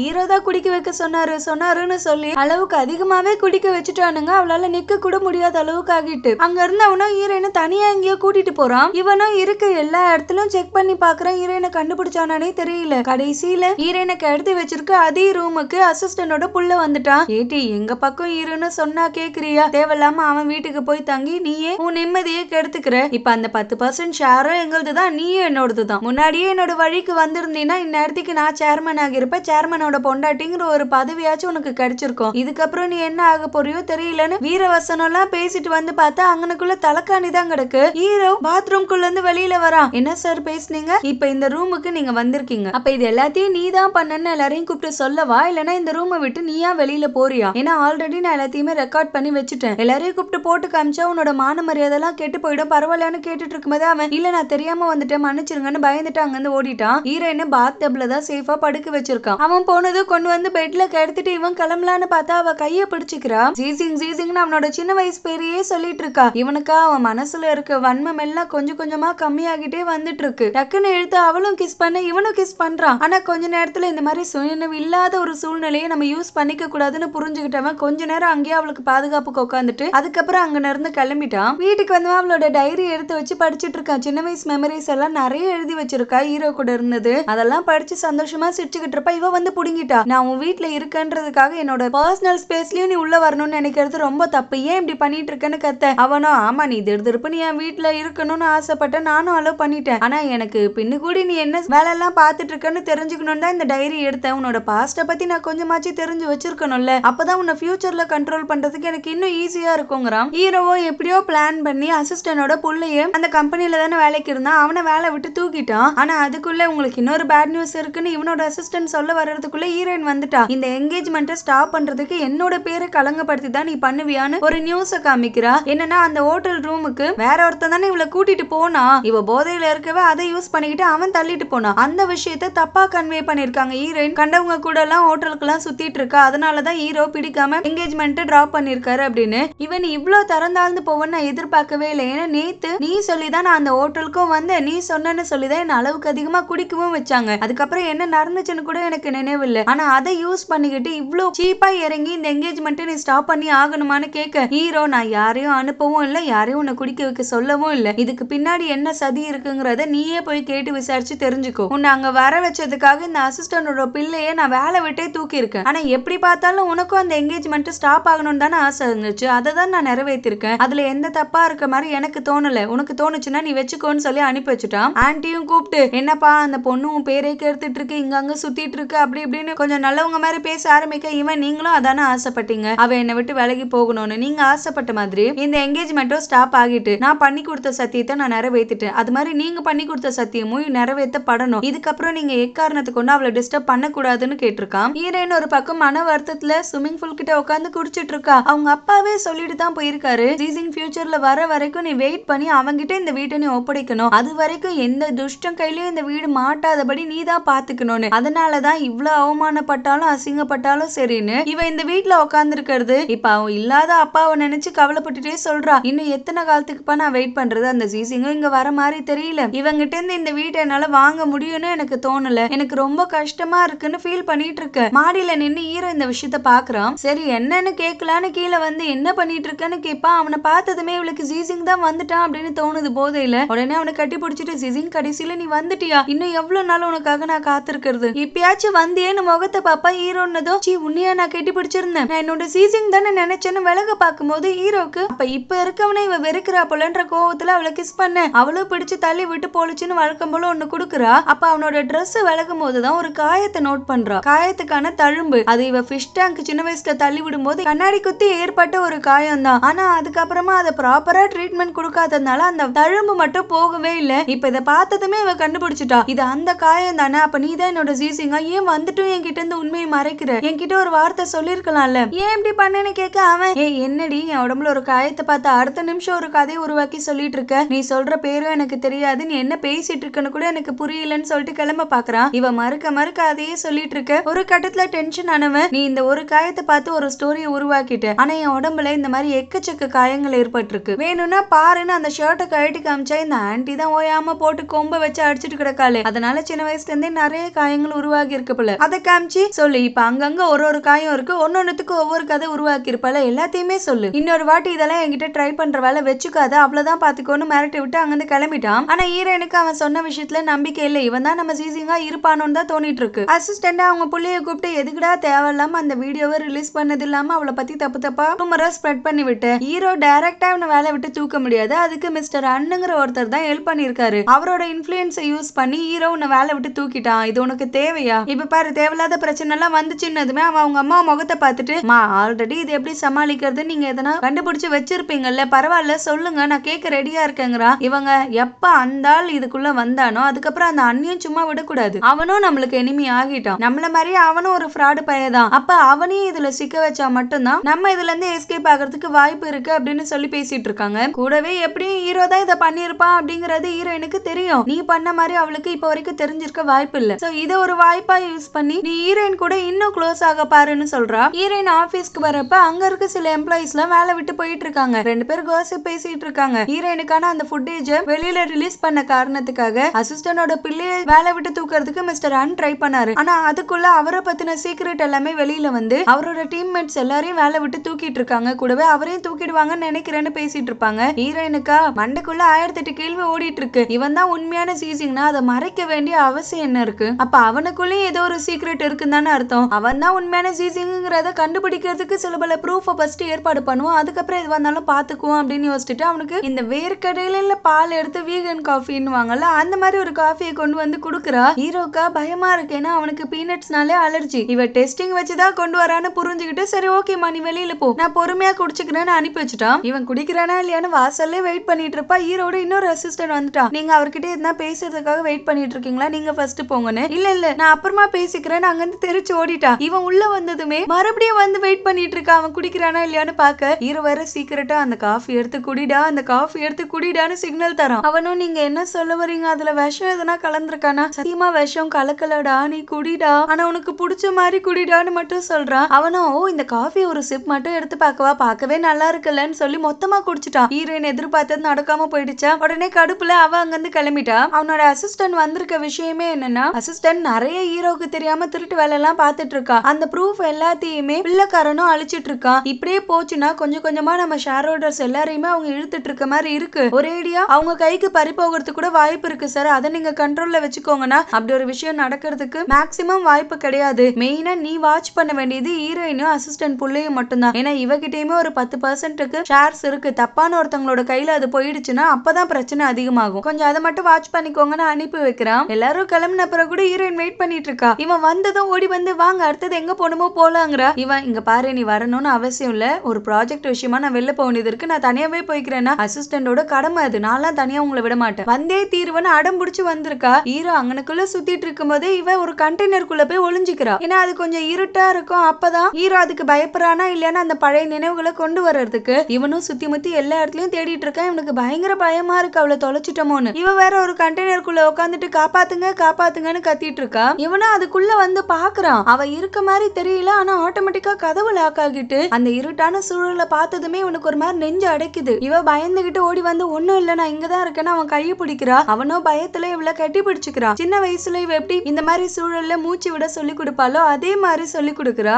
கேட்டுடுறா, நீ உண்மைக்குமே என்னோட சீசிங் தானே, போய் தானே சொல்லிட்டு இருக்கேன்னு. உடனே பிடிச்சு தள்ளிவிட்டா. என்ன வாய்க்கு வந்த மாதிரி எல்லாம் பேசிட்டு இருக்க, நான் தான் இல்லங்கிறல, ஏன் தேவையில்லாம என்ன நோண்டிட்டே இருக்கேன்னா. இவ நீ பொய் சொல்லிட்டு தான் இருக்க, இந்த டைரியை நல்லா உத்து பாரு, உனக்கு இது இன்னும் ஞாபகம் வரல, நம்ம ரெண்டு பேருக்குமான அழகான மெமரிஸ் எல்லாமே இதுலதான் இருக்கு, இன்னுமா உனக்கு தெரியல அப்படின்னு கேட்டுட்டு இருப்பா. அதுக்குள்ள கதவை திறந்து உள்ள யாருன்னா இருக்கீங்களா, இந்த கண்டெய்னரை தூக்க போறோம்னு கத்துறாங்க. அதனால ஹீரோ அங்கிருந்து வெளியில போயிட்டான். பின்னுக்குடியே துரத்திட்டு போறா. ஹீரோயினும் விடாம எல்லா பாயிண்டையும் பிடிச்சு கேக்குறா. நான் போட்டு கொடுத்த வேர்க்கடல காஃபியும் நீ குடிக்கல, சின்ன வயசுல ஏற்பட்ட காயத்துக்கான தழும்பு இப்ப வரைக்கும் அதே இடத்துல இருக்கு, இருட்ட கண்டா பயம், அப்படி இப்படின்னு எல்லா விஷயமே உனக்கு பொருந்தது, அப்ப இது எல்லாமே பொய்ன்னு சொல்ல வரையான்னு கேட்டா. இவன் சும்மா சின்ன வயசுல நீ பார்த்து பழகுன ஒரு கேரக்டரா நான் இருப்பேன் அப்படின்னு நீயா ஒரு மனப்பக்குவத்துக்கு வராத, அது உண்மை கிடையாது, நீ எவ்வளவுதான் அந்த கேரக்டரை எனக்குள்ள திணிக்கணும்னு முயற்சி பண்ணாலும் அது நடக்காது, நான் சொல்றதுதான் உண்மைங்கிறா. இவ அப்ப சரி ஓகே, இந்த டைரி முழுக்க நம்மளோட சின்ன வயசு மெமரிஸ் எல்லாமே அடங்கி இருக்கு, நமக்கு இது எவ்வளவு முக்கியங்கிறது நான் படிக்கிறதுல உனக்கு தெரியும் பாருன்னு உங்க ரெண்டு பேருக்குள்ள நடந்த அந்த கியூட்டான மூமெண்ட்ஸ் எல்லாத்தையும் படிக்கிறா. ஒரு கட்டத்துல வெறுப்பானவன் அதை பிடிச்சு கீழே தூக்கி எரிஞ்சுட்டா. நான் சொல்ல இதெல்லாம் படிச்சுட்டு கிடக்கு, எனக்கு என்ன வேலை வெட்டி எதுவும் இல்லைன்னு நினைச்சியான்னு கேட்க. இவ நான் பொக்கிஷமா பாதுகாத்து வச்சிருக்க ஒரு பொருளை இப்படி தூக்கி போடுறதுக்கு உனக்கு எப்படா மனசு வந்துச்சு, நீ கண்டிப்பா என்னோட சீசிங்கா இருக்க மாட்டேன், ஏன்னா என் சீசிங்க்கு இதோட வேல்யூ தெரியும், அவன் இந்த பொருளை தூக்கி போட்டிருக்க மாட்டான் என்ன நடந்தாலும் சரின்னு சொல்லும்போது அவனும் ஆமா அதுதான் நானும் அப்பையில இருந்து சொல்லிட்டு இருக்கேன், உனக்கு புரியல, அது எனக்கு அத்தியாவசியம் தான் சொல்லிட்டு அங்கிருந்து கிளம்பிட்டான். இவன் இப்ப பண்ண செயல்னால ஒரு 75% இவன் கண்டிப்பா என்னோட சீசிங்கா இருக்க மாட்டான் அப்படின்னு தோணுது. ஆனா கடைசியா ஒரு டெஸ்ட் வைப்போம், அதுலயும் இவன் நம்மளோட சீசிங் இல்ல அப்படின்னு தெரிஞ்சிச்சுன்னா நம்ம இதுக்கப்புறம் இவனை டிஸ்டர்ப் பண்ணக்கூடாதுன்னு முடிவு எடுத்தவ. அசிஸ்டன்ட் புள்ளைக்கு கால் பண்ணி எனக்கு நீங்க ஒரே ஒரு ஹெல்ப் பண்ணணும், ஒரு முக்கியமான விஷயத்தை செக் பண்ணணும், ஆனா ஹீரோ எப்ப பாரு என் கூடவே சுத்திட்டு இருக்கவே என்னால எதுவுமே பண்ண முடியல, அவனை வெளியில கூப்பிட்டு கொஞ்சம் நேரம் மட்டும் எனக்கு வாங்கி கொடுத்தீங்கன்னா போதும், எனக்கு தேவையானதெல்லாம் நான் செக் பண்ணிக்கன்னு கேட்க. அவனும் சரி ஓகே அது பெரிய விஷயம் இல்ல, ஆனா நான் உன்கிட்ட அன்னைக்கு ஒரு விஷயத்த பத்தி கேட்டேனே அதுக்கு நீ இப்ப வரைக்கும் எந்த பதிலும் சொல்லாம இருக்க, என்ன அர்த்தம், எப்ப பதில் சொல்ல போறேன்னு கேட்க. இவ இல்ல இப்ப அதுக்கான நேரம் கிடையாது, இன்னும் கொஞ்சம் கூட நான் யோசிச்சு சொல்றேங்கிறா. என்னத்தை பத்தி கேட்டான்னு தெரியல. கடைசி ஒரே ஒரு வாய்ப்பை எடுத்து பாக்குறா. இதுல அவன் உண்மையாவே ஜீசிங்னு தெரிஞ்சா ஓகே, அதுக்கப்புறமும் கேட்டு பாப்போம், ஒத்துக்கலனா அவனை எந்த வகையிலும் டிஸ்டர்ப் பண்ண கூடாதுங்கிற முடிவுலதான் இருக்கா. இவளோட நோக்கமே என்னன்னா அவங்க அப்பா கிட்ட ஹீரோ இல்லாத இந்த வீட்டுல நம்ம இருக்குமேன்னு சொல்லி ஃபீல் பண்ணிருப்பா. அவங்க அப்பா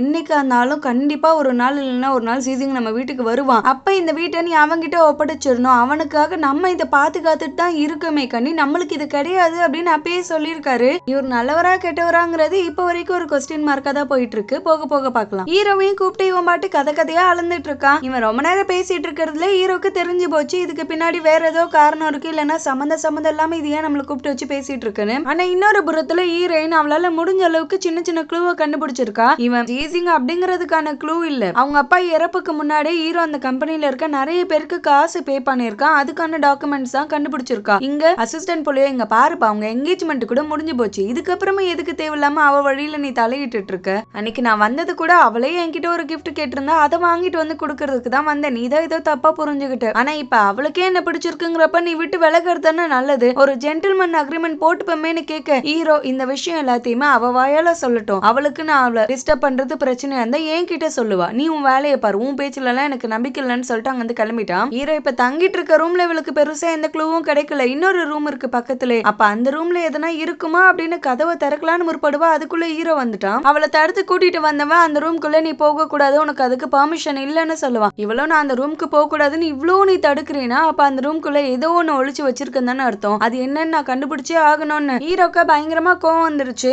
நானும் ஏதோ போனா போது இந்த வீட்டுல டெம்பரரியா இருந்துட்டு போன்னு ஒரு சில ரூல்ஸ கொடுத்துதான் உன்னை இங்க தங்க வச்சிருக்கேன். ஆனா நீ என்னன்னா அந்த ரூல்ஸ் எதையுமே மதிக்க மாட்டேன், உன் இஷ்டத்துக்கு உன் வீடு மாதிரி நீ நடந்துப்பேன்னு சொல்ல வரீனா. அப்ப என்னோட ஆக்ஷன்ஸ் வேற மாதிரி இருக்கும், நீயே பார்த்து நடந்துக்கோன்னு சொல்ல இவ்வளவு கிட்டத்தட்ட 18 வருஷமா இந்த வீட்லயே உனக்காக நான் காத்துட்டு இருந்தேன். இப்ப நீயும் இந்த இடத்துக்கு வந்துட்டு ஆனா ஏன் அதை ஒத்துக்க மாட்ற? அதுல என்னதான் பிரச்சனை அடங்கி இருக்கு? அதையாச்சும் சொல்லு சீசிங்னு கேட்க நீ என்ன பேசுறன்னு எனக்கு தெரியலன்னு வழக்க போல தடுமாறிட்டு இருக்கான். இவ நீ அப்ப இத்தனை வருஷத்துக்கு அப்புறம் வந்ததே எங்க எல்லாரையும் ரிவெஞ்ச் எடுக்கவா? எனக்கு புரியுது அசிஸ்டண்டா அவங்க பிள்ளையும் சேர்ந்து நீ சின்ன பிள்ளையா இருக்கப்ப உன்னை பயங்கரமா டார்ச்சர் பண்ணிருக்காங்க. ஆனா அதுக்கப்புறம் நீ காணாம போன உன்னை தேட கூட அவங்க முற்படல. ஆனா நான் என்ன பாவம் பண்ணேன்? எங்க அப்பா என்ன பாவம் பண்ணாரு? உனக்காக தானே நாங்க எல்லாமே பண்ணோம். எங்க மேல இவ்ளோ ஸ்ட்ராங்கா ஒரு ரிவெஞ்ச் எடுக்கிற அளவுக்கு நாங்க அப்படி என்னதான் பண்ணோம் சொல்லுன்னு கேட்க கடைசியில ஒத்துக்கிட்டான். இங்க நான் வந்திருக்கிறது யாரையும் பழி வாங்குறதுக்காக கிடையாது, என்னோட பர்சனல் growth வளர்த்துக்கிறதுக்காக மட்டும்தான் நான் வந்திருக்கேன். எந்த பாச பந்தமும் எனக்கு தேவையில்லைன்னு சொல்லுவான். இவ அதுக்காக உன்னோட பர்சனல் growth வளர்த்துக்கணும்னா அதுக்கு எவ்வளவு வழிகள் இருக்கு. ஆனா சின்ன வயசுல உன் கூட பாசமா பேசி பழகுன நாங்க தான் உனக்கு பலியாடா. எங்களை பத்தி கொஞ்சம் கூட யோசிக்கலான்னு கேட்டா எனக்கு க்ளோஸா இருந்த எல்லாருமே செத்துட்டாங்க. அதையே உன் மரமண்டைக்கு புரியவே மாட்டுதுன்னு கேட்க இவ சீசிங் ஏன்டா இப்படி மாறிட்ட? உனக்கு இப்பயும் நான் இருக்கேன்டா. நீ இந்த அளவுக்கு ஒரு கொடூரக்காரனா மாறிட்டேன்னு இறந்த உங்க அம்மாக்கு தெரிஞ்சிச்சுன்னா அவங்க மனசு சாந்தி அடையுமா? எவ்வளவு சங்கடப்படுவாங்க. அது ஏன் உனக்கு புரியவே மாட்டுதுன்னு கேட்க அவ்வளவுதான் மறுபடியும் பீஸ்ட் மோடுக்கு போயிட்டான். உங்களுக்கு தாண்டி புரியவே மாட்டுது. இந்த சிம்பத்தி எல்லாம் என்கிட்ட ஒர்க் அவுட் ஆகும்னு நினைக்காது. அதெல்லாம் ஒரு மண்ணுக்கு யூஸ் கிடையாது. என்கிட்ட இருந்த மனிதாபிமானம் எல்லாம் என்னைக்கோ செத்து போச்சு. உங்க அப்பா அனுபவிச்சானே அது எல்லாமே அவனுக்கு தேவையானதுதான். இப்ப நான் எடுத்துக்க நினைக்கிறதுமே எனக்கான என்னோட கம்பெனி என்னோட வீடு தான். அதை ரிட்டர்ன் எடுக்கணுங்கிற பிளானுக்கு இதெல்லாம் பேசிட்டு இருக்க. அந்த பழைய உறவு முறையை கொண்டு வந்து சமாதான கொடி ஆட்டலான்னு மட்டும் நினைக்காது. மறுபடியும் நம்ம எதனா விஷயத்துல சந்திக்கிறோம் அப்படின்னா ஒருத்தர் அழிக்கிறதுக்காக மட்டும்தான் இருக்கும். எந்தவித காதல் நட்புன்னு எதுவுமே இது நடுவுல இருக்காதுன்னு ஸ்ட்ராங்கா சொல்றான். சொல்றது எல்லாத்தையும் சொல்லிட்டு கூடவே நான் அந்த சீசிங் இல்லன்னு சொல்றான். அவ என்னையா பேசிட்டு கிடக்க?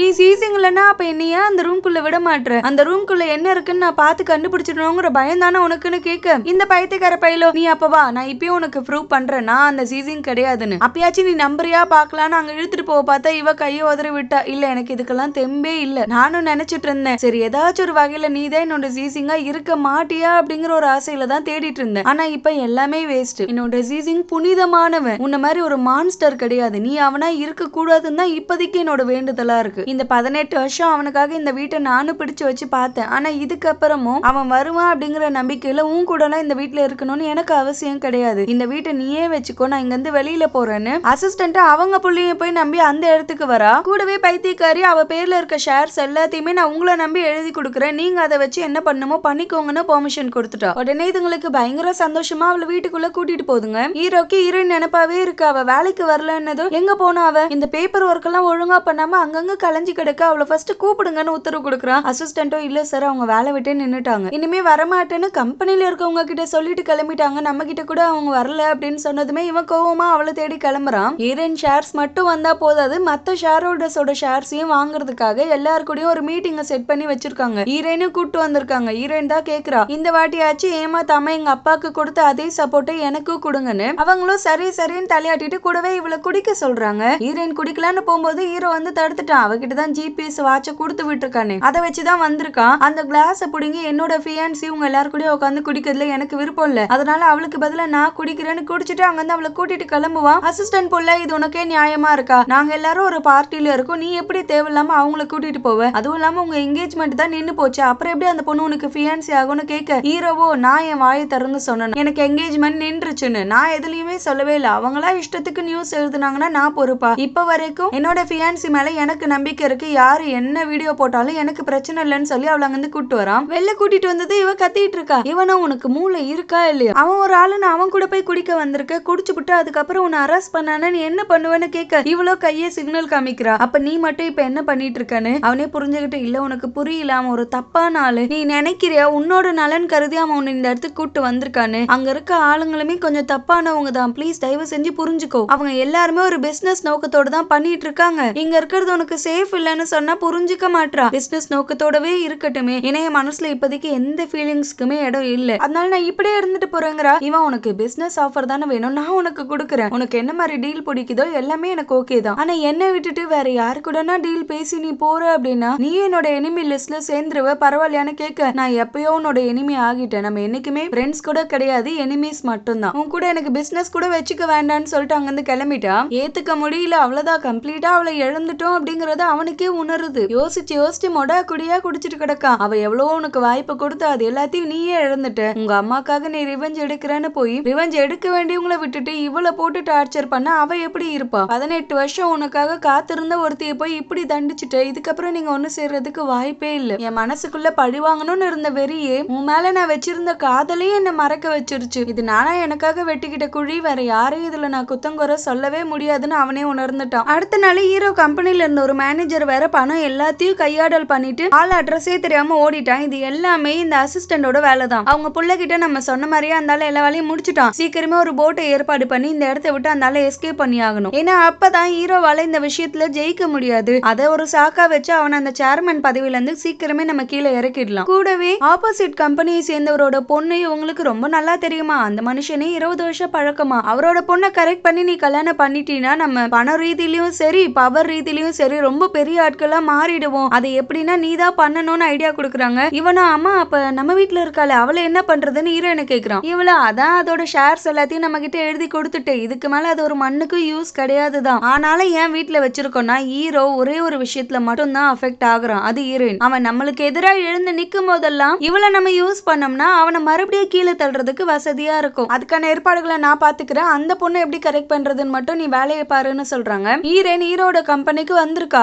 அவன் தூங்கிட்டு இருக்கான், பக்கத்துல பாட்டில் இருக்கு, அதனால குடிச்சிட்டு தூங்குறான்னு நினைச்சுக்கிட்டு கொஞ்சம் எழுந்திருக்கிறீங்களா, நல்லா அசந்து தூங்கிட்டு இருக்கீங்க, நான் அந்த தூக்கத்தை கெடுக்கலன்னு நினைக்கிறேன், பட் இருந்தாலும் இப்போ ஒரு முக்கியமான ப்ராஜெக்ட்டுக்கான காசை தான் திருடிட்டு ஓடிட்டாங்களாமே, உங்களால கம்பெனி பேரே கெட்டு போச்சு, அடுத்த ப்ராஜெக்ட்டை நீங்க கவனிக்க வேண்டாம்னு டிசைனர் டிபார்ட்மெண்ட்ல என்ன போர்ட் ஆஃப் மெம்பர்ஸ் எல்லாரும் சேர்ந்து அப்பாயிண்ட் பண்ணிருக்காங்க, நான் தான் இதுக்கு மேல அதை பாத்துக்க போறேன்னு சொல்றா. இது எல்லாமே உன்னோட தனிப்பட்ட பிளானா இல்லனா அந்த அசிஸ்டன்ட் சிலுக்கு போட்டு கொடுத்த பிளானான்னு கேட்க, நீங்க அதுல தலையிடாம இருங்க, வேலை டைம்ல தூங்கிட்டு இருக்க உங்களுக்கு பதில் சொல்லணும்னு எனக்கு அவசியம் இல்லைன்னு மூஞ்சில அடிச்ச மாதிரி பேசுறா. ஹீரோவும் அசிஸ்டன்ட் கூப்பிட்டு அவங்களுக்கு என்ன டீடைல்ஸ் வேணுமோ கொஞ்சம் எடுத்துக்கூடுன்னு சொல்லி ஹீரோயின் அங்க வந்து அனுப்பி வச்சுட்டான். இவ அசிஸ்டன்ட் கிட்ட கேக்குறா, உண்மையை சொல்லுங்க, எப்படி இதெல்லாமே காணாம போச்சு, இவ்வளவு பொறுப்பு இல்லாம இருக்கால அவன் கிடையாது, ஆனாலும் நடந்திருக்கனா எப்படின்னு கேட்க, அன்னைக்கு நீங்க அசிஸ்டன்ட் பிள்ளை கூட ஒரு மீட்டிங்க்கு போனீங்க தெரியுமா ட்ரிங்க்ஸ் பண்றதுக்குன்னு கேக்குறாரு. இவளும் இப்ப அதுக்கும் இதுக்கும் என்ன சம்பந்தம்னா அன்னைக்குதான் ஆரம்பிச்சது எல்லாமே, அன்னைக்கு எல்லாரு கூடயும் மீட்டிங் போட்டவன் அதுக்கப்புறமா டைரக்டா அந்த ப்ராஜெக்டோட ஹெட் இருக்காருல்ல அவர்கிட்ட போய் பேசியிருக்கான். அவன் பேசினதுக்கு அப்புறமா அந்த பணம் எல்லாத்தையும் சுருட்டிட்டு அந்த ஆள் அங்கிருந்து எஸ்கேப் ஆயிட்டு இருக்கான். இந்த பிரச்சனையினால பணம் மட்டும் பறி போயிருந்தா பரவாயில்ல, நம்ம கம்பெனியோட பேருமே கெட்டு போச்சு. கிட்டத்தட்ட 3 நாள் ஆச்சு அந்த மனுஷன் தூங்கி, ராத்திரி பகலும் கஷ்டப்பட்டு இதுக்காக வேலை பார்த்துட்டே இருக்காரு, எப்படி இழந்த பேரை ரிட்டர்ன் கொண்டு வர்றதுன்னு. எல்லாத்துக்கும் காரணம் அசிஸ்டன்ட் புள்ளதாங்கிற மாதிரி சொல்லிட்டு அங்கிருந்து கிளம்பிட்டாரு. ஆனா இவளுக்கு மைண்ட் ஃபுல்லா ஓடிட்டே இருக்கு. ஹீரோ அப்பயே ஒரு வார்னிங்க கொடுத்திருப்பான், இல்ல நீ பேசுற ஆட்கள் யாருமே சரி கிடையாது, உங்க அப்பா கூட பழகுன பழக்க தோஷத்துக்காக இவனுங்க உனக்கு ஹெல்ப் பண்ணுவாங்கன்னு தயவு செஞ்சு நம்பாத, அவனுங்களுக்கு அதுல என்ன ப்ராஃபிட் இருக்குன்னு மட்டும்தான் அவனுங்க யோசிப்பாங்க, அதை மட்டும் புரிஞ்சு எல்லார்கிட்ட இருந்தும் கொஞ்சம் விலகிருன்னு சொல்லியிருப்பான். நம்ம அவன் பேச்ச கேட்டிருக்கணுமோன்னு இப்பதான் புத்தியில உரைக்குது இவளுக்கு. புது கேரக்டர் காமிக்கிறாங்க. இந்த பொண்ணு பேர் தான் லீசா. அசிஸ்டன்ட் பிள்ளைக்காக பார்த்து வச்சிருக்குன்னு ஒரு பொண்ணு சொல்லுச்சுல, அந்த பிள்ளை அவங்க அப்பா கிட்ட காஃபி கொண்டு வந்து கொடுக்குது. அவங்க அப்பாவோ, நீ இந்த மாதிரிலாம் நல்லதா நடந்துக்க மாட்டியேமா, திடீர்னு பண்றேன்னா ஏதோ ஒரு விஷயம் இருக்குல்ல, என்னங்கறத சீக்கிரம் சொல்லுன்னு கேட்க, இந்த கம்பெனில இப்போ ஒரு பிரச்சனை ஏற்பட்டிருக்கு, அதுக்கான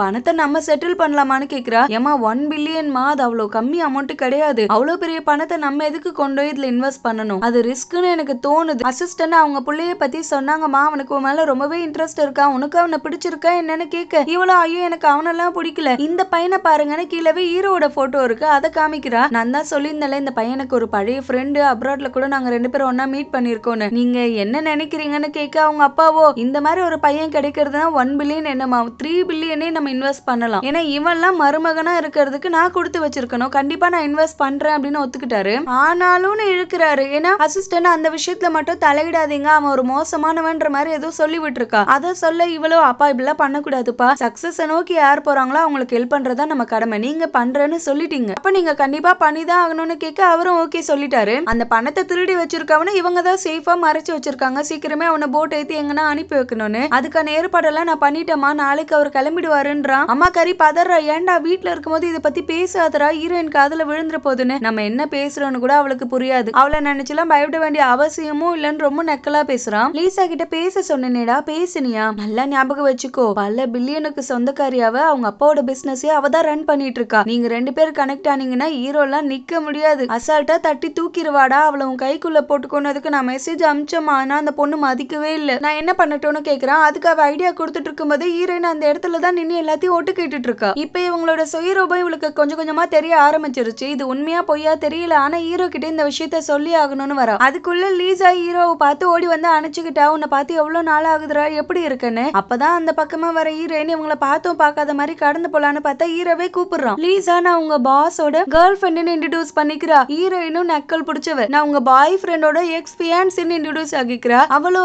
என்ன சொல்றாங்க இவங்க, அப்ப இன்டர்நெட் ஃபுல்லா வந்தது நீங்க 2 பேரும் தானா, உண்மையதான் சொல்றீங்களான்னு கேட்க, ஆமா நான் கிளம்புறேன்னு அங்கிருந்து ஹீரோயின் கிளம்பிட்டா. லீசா ஹீரோ கிட்ட, ஏய் சாரிப்பா, அந்த பொண்ணு கிட்ட கேர்ள் ஃப்ரெண்ட்னு சும்மா விளையாட்டுக்கு சொன்னேன், ஆனா நான் இதை எதிர்பார்க்கவே இல்ல. சரி அதை விட பாயிண்ட்டுக்கு போவோம். இப்ப உனக்கு பெரிய லாஸ் ஏற்பட்டிருக்குல்ல, அந்த பணம் எங்க கிட்ட இருக்கு. அந்த பணத்தை திருடிட்டு ஓடின ஆளுக்கு ஒரு பெண் குழந்தை இருக்கு, அந்த குழந்தைக்கு ஹார்ட்ல ஏதோ ப்ராப்ளம் இருக்கு. ஆனா உஷாரா இந்த பிரச்சனை நடக்கிறதுக்கு முன்கூட்டியே அந்த பொண்ணை எடுத்துட்டு போய் அப்ராட்ல விட்டுட்டு தான் அந்த ஆள் ஓடி இருக்காரு. எங்க அந்த பொண்ணை வச்சு நீங்க தான் பிளாக்மெயில் பண்ணி அவனை வர வைப்பீங்களோன்னு. வேற யாரோ இதுக்கு பின்னு கூட இருந்துதான் செயல்படுறாங்கிறது இதுல கிளியரா தெரியுது. என்கிட்ட இருக்க பணத்தை எங்க அப்பா உனக்கு கொடுத்து ஹெல்ப் பண்றாங்கிறாரு. எக்கச்சக்க பேர் இந்த பணத்துக்காக அடி போட்டுட்டு இருக்காங்க. சொல்ல போனா உங்க கம்பெனில இருக்க அசிஸ்டண்டோட பிள்ளையே இதுக்கு அடி போட்டுதான் என்கிட்ட பேசுறதுக்கு ட்ரை பண்ணிட்டு இருக்காங்கிற விஷயத்தையும் சொல்லிட்டா. இவனோ சரி ஓகே அந்த பணம் எனக்கு குடுக்குறீங்க, ஆனா அதுக்கு ஒரு கண்டிஷன் இருக்கும்ல, அது என்னங்கறத சொல்லுன்னு கேட்க, அவ வேற ஒன்னும் இல்ல பெருசா, எங்க அப்பா கண்ணு எதிர்க்க நம்ம 2 பேரும் என்கேஜ்மெண்ட் நடந்த மாதிரி ஒரு ஆக்டிங்க போடணும், அப்படின்னா எங்க அப்பா உடனே ஹெல்ப் பண்ணுவாருன்னு சொல்ல ஹீரோ, இல்ல எனக்கு நீ ரொம்ப வருஷமா நல்ல ஒரு ஃப்ரெண்டா இருக்க, உன்னோட ஃப்ரெண்ட்ஷிப்பை நான் தவறான வழியில யூஸ் பண்ணிக்க விருப்பப்படல, இந்த கல்யாணங்கிற டிராமால நான் உன்னையும் கொண்டு வர விருப்பப்படலன்னு சொல்லும் போதே அவ அப்போ ஓகே ஒரிஜினலாவே கல்யாணம் பண்ணிப்போம், எனக்கு அது ஓகே தாங்கிறா. ஹீரோக்கு என்ன சொல்றதுனே தெரியாம மௌனமா இருக்கா. எனக்கு ராத்திரி எல்லாம் தூக்கமே வரமாட்டுது, அந்த பொண்ணு வர கேர்ள் ஃப்ரெண்டுன்னு சொன்னாலே உண்மையாவே அவங்க 2 பேரும் லவ் பண்றாங்களான்னு அதுவே ஓடிட்டு கிடக்கு. இதுல அவளே திட்டிக்கிறா, நீ தான் வேணான்னு சொல்லிட்டல, ஒட்டும் இல்ல உறவும் இல்லன்னு சொன்னதுக்கு அப்புறம் அவன் யார் கூட போனா உனக்கு என்ன பிரச்சனை வந்துச்சு. அது எல்லாத்த விட பெரிய விஷயமே கம்பெனியோட காசெல்லாம் திருடிட்டு ஒருத்தன் ஓட போறான், அவனை கண்டுபிடிக்கிறது மட்டும்தான். அவன் எங்க தான் இருப்பான் அப்படின்னு அவங்க பேசிக்கிட்டதை வச்சு சில பல க்ளூலாம் விட்டுருப்பாங்க. அது எப்படியோ கண்டுபிடிச்சு அந்த கடற்கரைக்கு வந்து அந்த ஆள் கப்பலுக்கு வெயிட் பண்ணும்போது இவ மறைஞ்சு இருந்து போட்டோ எல்லாம் எடுத்துட்டு இருக்கா. அந்த ஆள் திரும்பி பார்க்கும்போது இவ மறைஞ்சுக்கிட்டா. மறுபடியும் அவன் அங்க இருக்கானான்னு பார்த்தா அவனை காணோம். ஐயோ அதுக்குள்ள எங்க போனானோ தெரியலையேன்னு சுத்தி முத்தி தேடி வந்துட்டு இருப்பா. பின்னு கூடி மண்டையில ஒரு அடி அடிக்கிறாங்க. அந்த ஆள் தானா இல்லனா அசிஸ்டண்டோட புள்ளையான்னு தெரியல, அப்படியே மயக்கம் மட்டும் விழுந்துடுறா. அப்புறம் என்ன நடந்துச்சுன்னு காமிக்கல. ஹீரோக்கு யாரோ ஒருத்தர் கால் பண்ணி அந்த மேனேஜர் பையன் இந்த இடத்துல இருந்து கப்பல்ல ஏறி தப்பிச்சு போக போறான்னு இன்ஃபர்மேஷன் வந்திருக்கு, உடனே கிளம்பி அங்க போங்கன்னு ஹீரோவை அனுப்பி வைக்கிறாங்க. ஹீரோயினை ஒரு இடத்துல அடைச்சு வச்சு கேஸையும் ரிலீஸ் பண்ணி விட்டு போயிருக்கானுங்க. எங்க ஹீரோயினை அடிச்சு போட்டாங்களோ அதே இடத்துக்கு தான் இவனும் வந்திருக்கான். அங்க அவளோட போனை பார்த்துட்டான். இது அவனுங்க செட் பண்ணி வச்ச ட்ராப் தான், ஹீரோயினை சேர்த்து போட்டு தள்ளணும்னு. அதுக்குள்ள அந்த மேனேஜர் பையன் வேற ஒரு வண்டியில ஏறி அங்க இருந்து தப்பிச்சுட்டான். ஹீரோவால அவனை பின்தொடர்ந்து போக முடியல. இங்க ஹீரோயின் எங்க இருக்கா, அவளுக்கு என்ன ஆச்சுன்னு தெரியலன்னு அவளை தேடி ஓடி வந்துட்டு இருக்கான். இவ்வளவு கண்ணு முழிச்சவ காய்ச்சி முச்சுன்னு கத்திட்டு கிடப்பா.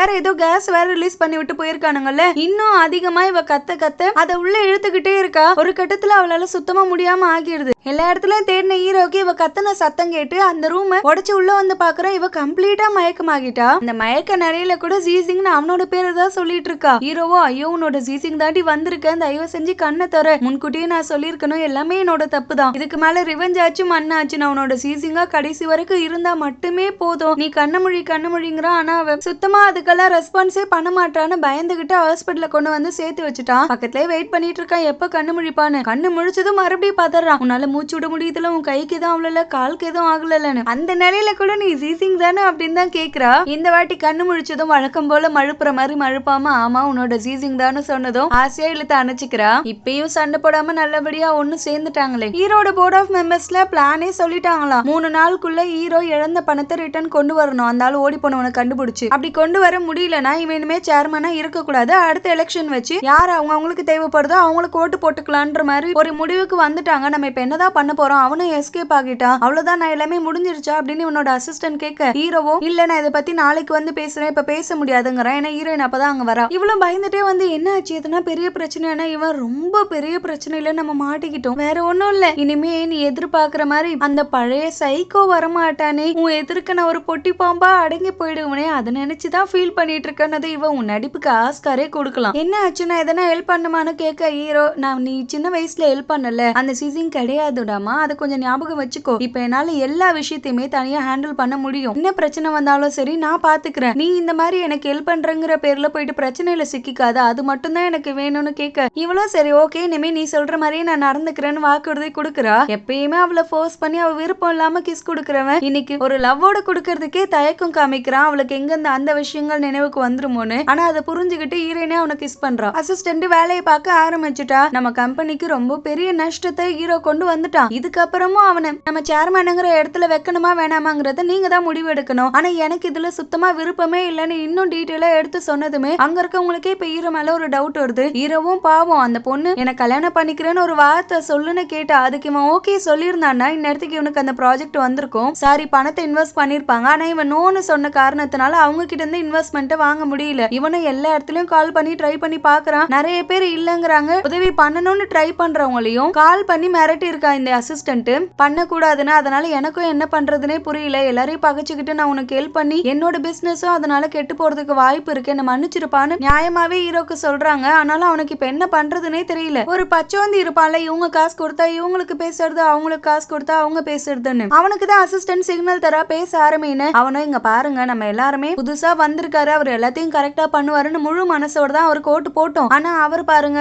வந்த கொஞ்ச நாள்லயே பெரிய நஷ்டத்தை கம்பெனிக்கு ஏற்படுத்திருக்காரு. இதுக்கப்புறமா அப்படி ஒரு ஆளை கம்பெனில வைக்கிறதுங்கிறது நியாயம் இல்லாத ஒரு விஷயமா இருக்கும். ஏன்னா ஹீரோயின் அப்பா முழு மூச்சோட கஷ்டப்பட்டு இதுக்காக உழைச்சிருக்காரு. நம்ம தான் யோசிச்சு ஒரு நல்ல முடிவா எடுக்கணும்னுவே இது ஒரு பாயிண்டா அசிஸ்டன்ட் புடிச்சுக்கிட்டு எனக்கு கூட நிறைய பெரிய ஆட்கள்லாம் தெரியும், இவ்வளவு ஏன் லீசாவோட கம்பெனி நம்ம கம்பெனி கூட டைப் வச்சுக்க போறாங்க. ஏன்னா லீசாவும் என் பிள்ளையும் ஒரு நல்ல கனெக்ஷன்ல இருக்காங்க, சீக்கிரமே கல்யாணமும் பண்ணிக்க போறாங்க. நான் ஒரு வார்த்தை சொன்னா போதும் அவங்க அப்பா பல பில்லியன் நம்ம கம்பெனி மேல இன்வெஸ்ட் பண்ணுவாரு. என்ன நம்பி நீங்க ஒப்படைச்சீங்கன்னா நான் கரெக்டா பண்ணுவேன்னு எல்லாருமே சேர்ந்து இவளுக்கே சப்போர்ட் பண்ணலாங்கிற முடிவுக்கும் வந்துட்டாங்க. இந்த மீட்டிங்லாம் நடக்கிறதுக்கு முன்னாடி என்ன நடந்துச்சுன்னு காமிக்கிறாங்க. லீசா வந்து ஹீரோ பாக்குறதுக்காக வந்திருக்கா. உனக்கு என்ன ஆச்சு, நீ ஹாஸ்பிட்டல் போனோன்னு கேள்விப்பட்டாங்க, உனக்கு ஓகே தானே, இல்லனா பெரிய ஹாஸ்பிட்டலா போலாமான்னு அவ ரொம்ப உரிமை எடுத்து கேட்க அந்நேரத்துக்கு தான் ஹீரோ கிட்ட பேசலான்னு வருவாள. இவங்க ரெண்டு பேரும் என்ன பேசுறாங்கன்னு வெளில நின்னு ஒட்டு கேட்டுட்டு இருக்கா. ஹீரோவா அதெல்லாம் ஒண்ணும் இல்ல, எனக்கு இப்ப எல்லாமே ஓகே தான், பிரச்சனை இல்லங்கிறா. அவ அவளோட கார்டு எடுத்து குடுக்குறா. நீ கேட்ட பணம் இதுல இருக்குடா, இப்போதைக்கு உன் கம்பெனில யாருமே இன்வெஸ்ட்மெண்ட்டுக்கு வர மாட்டாங்க என்ன தவிர, அதனால இந்த பணத்தை யூஸ் பண்ணி நிலைமையை சரி கட்டுற வழியை பாருன்னா இவன் ஒத்துக்க மாட்டான். இல்ல அது தப்பு, எனக்கு வேண்டாங்கிறா. நீ என்ன கல்யாண விஷயத்த நினைச்சு பயந்துட்டு இருக்கியா? கல்யாணத்தை எங்க அப்பா கிட்ட நான் சொல்லி எப்படின்னா டிலே பண்ண பாக்குறேன், அதுக்கப்புறம் யோசிச்சு ஒரு முடிவு எடுப்போம். இப்போதைக்கு இந்த விஷயத்த வேணான்னு சொல்லாத, எடுத்துக்கோனா என்னவாவனா இருந்துட்டு போது, நீ என் மேல வச்சிருக்க ஃபீலிங்ஸ் நான் இப்படி கேவலமா பணத்தால எடை போட விருப்பப்படல, அதை மட்டும் புரிஞ்சுக்கோன்னு திட்டவட்டமா சொல்ல இவ நீ இவ்வளோ ஸ்ட்ராங்கா சொல்றீனா இதுக்கு பின்னாடி நீ சொல்ற எந்த காரணமும் இல்ல, ஹீரோயின் தானே இருக்கா, அது எனக்கு நல்லாவே தெரியும்னு கோச்சுக்கிட்டு அங்கிருந்து கிளம்பிட்டா. ஹீரோயினும் பின்னுக்குடியே வந்து உங்ககிட்ட கொஞ்சம் தனியா பேசலாமான்னு காஃபி ஷாப்க்கு கூட்டு வந்திருக்கா. அவ பேச ஆரம்பிக்கிறதுக்குள்ளவே லீசாவே ஸ்ட்ரைட்டா நானே பாயிண்ட்க்கு வந்துடுறான். அவன் என்ன பைத்தியமா, 3 நாளுக்குள்ள அவனை சேர்மேன்ல இருந்து தூக்கிட போறாங்க. ஆனா அவன் என்னன்னா 1 பில்லியன் வேண்டாங்கிறான். எதுக்காக? உனக்காக தான். நீயும் முட்டாள்தனமா உன்னோட 10% ஷேரை கொண்டு அதுங்க கிட்ட கொடுத்துருக்க. அதுங்களை எப்படா அவனை அழிக்க வாய்ப்பு கிடைக்கும்னு வெயிட் பண்ணிட்டு இருக்காங்க. அதுங்க கிட்ட கொடுத்த உன்னை என்ன சொல்றதுன்னு கேட்க இவளோ அப்ப அந்த 10% இருந்துச்சுன்னா இப்ப இருக்க பிரச்சனையை காப்பாத்த முடியுமா, நான் அவனா போய் கேட்டு வாங்கிட்டு வந்துருவாங்கிற.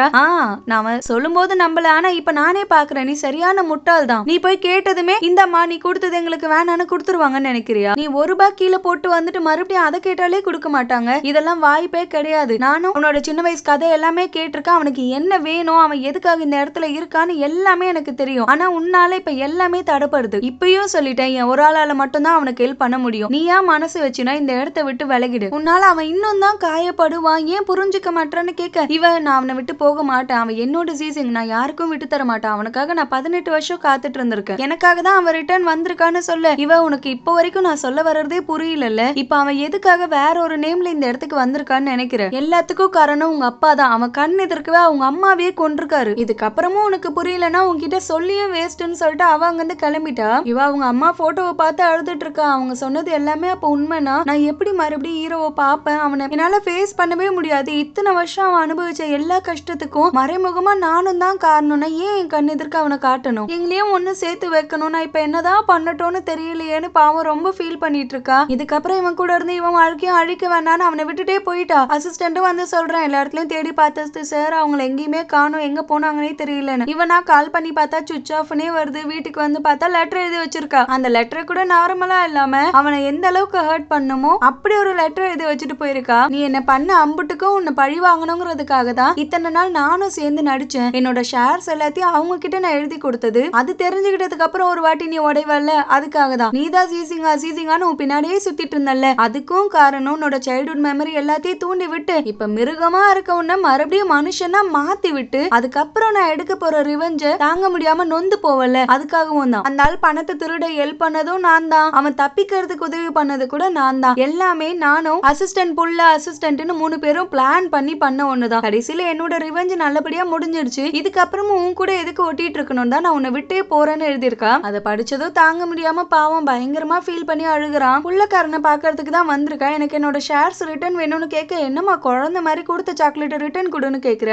அதெல்லாம் தர முடியாது. 2 வருஷத்துக்கு நீ கான்ட்ராக்ட் போட்டிருக்க, அது வரைக்கும் அது எங்க கண்ட்ரோல்ல தான் இருக்கும். நீ நினைக்கிறப்பெல்லாம் அதை ரிட்டர்ன் வாங்க முடியாதுன்னு சொல்ல, இவ்வளோ என்ன பண்ணணும்னு சொல்லு, அதுபடி நான் நடந்துக்கிறேன். அப்புறமா கூட நீ எனக்கு என்னோட ஷேர்ஸ் ரிட்டர்ன் கொடுன்னு கேக்குறா. ஒன்னும் பெருசால அது எங்களுக்கு அவ்வளவா தேவையும் படாது. ஆனா என் கூட சேர்ந்து ட்ரிங்க் பண்ண, அதுக்கப்புறமா நான் வேணா யோசிக்கிறேன்னு ஒயின்ல அவளுக்கே தெரியாம ஏதோ மாத்திரையை கலந்து கொடுக்குறான். அவளும் அதை பார்க்காம குடிச்சிட்டா. அங்க இருக்க எல்லாத்தையுமே சேர்த்து குடிக்க சொல்றான். அவளும் பாவம் நிக்க கூட தெம்பு இல்லாத அளவுக்கு குடிச்சிட்டா. சரி இப்ப சொல்லி என்னோட ஷேர்ஸ் நீ கொடுக்கறதுக்கு நான் என்ன ரிட்டர்ன் கொடுக்கணும்னு கேட்க, உன்னையே கொடுமா, அது எனக்கு போதும். உங்க அப்பா இருந்த காலகட்டத்துல இருந்து நான் உன் மேல ஆசை வச்சிருக்கேன். ஆனா அப்ப உங்க அப்பா கேட்பாரோங்கிற பயத்திலேயே நான் வேணான்னு விலகிட்டேன். ஆனா இப்ப கேட்கறதுக்கு தான் யாரும் கிடையாதுல்ல, அதனால என் இஷ்டத்துக்கு நீ அக்செப்ட் பண்ணினா அதுக்கப்புறம் நான் உன்னோட ஷேர்ஸ கொஞ்சம் சீக்கிரமா கொடுக்கறதுக்கு வேணா ட்ரை பண்றேன். பொறுமையா யோசிச்சு முடிவெடுன்னு சொல்றான். ஆனா அதுக்குள்ள அவ மயக்க நிலைக்கே போயிட்டா. ஹீரோயின் கிட்ட அசிஸ்டன்ட் புள்ள தப்பா நடக்கணும்னு ட்ரை பண்ணுவான். ஆனா கரெக்டா ஹீரோ கண்டுபிடிச்சு வந்துட்டான். அவனை அடிச்சுட்டு இன்னொரு வாட்டி அவகிட்ட நெருங்கணும்னு ட்ரை பண்ண, நான் பார்த்துட்டு சும்மா இருக்க மாட்டேன், இது கடைசி வார்னிங்கா கூட எடுத்துக்கோன்னு சொல்லி அவளை அங்கிருந்து கூட்டிட்டு வந்துட்டான். அவன் கலந்து கொடுத்த மருந்துனால அவ சுத்தமா சுயநினைவுலே இல்ல.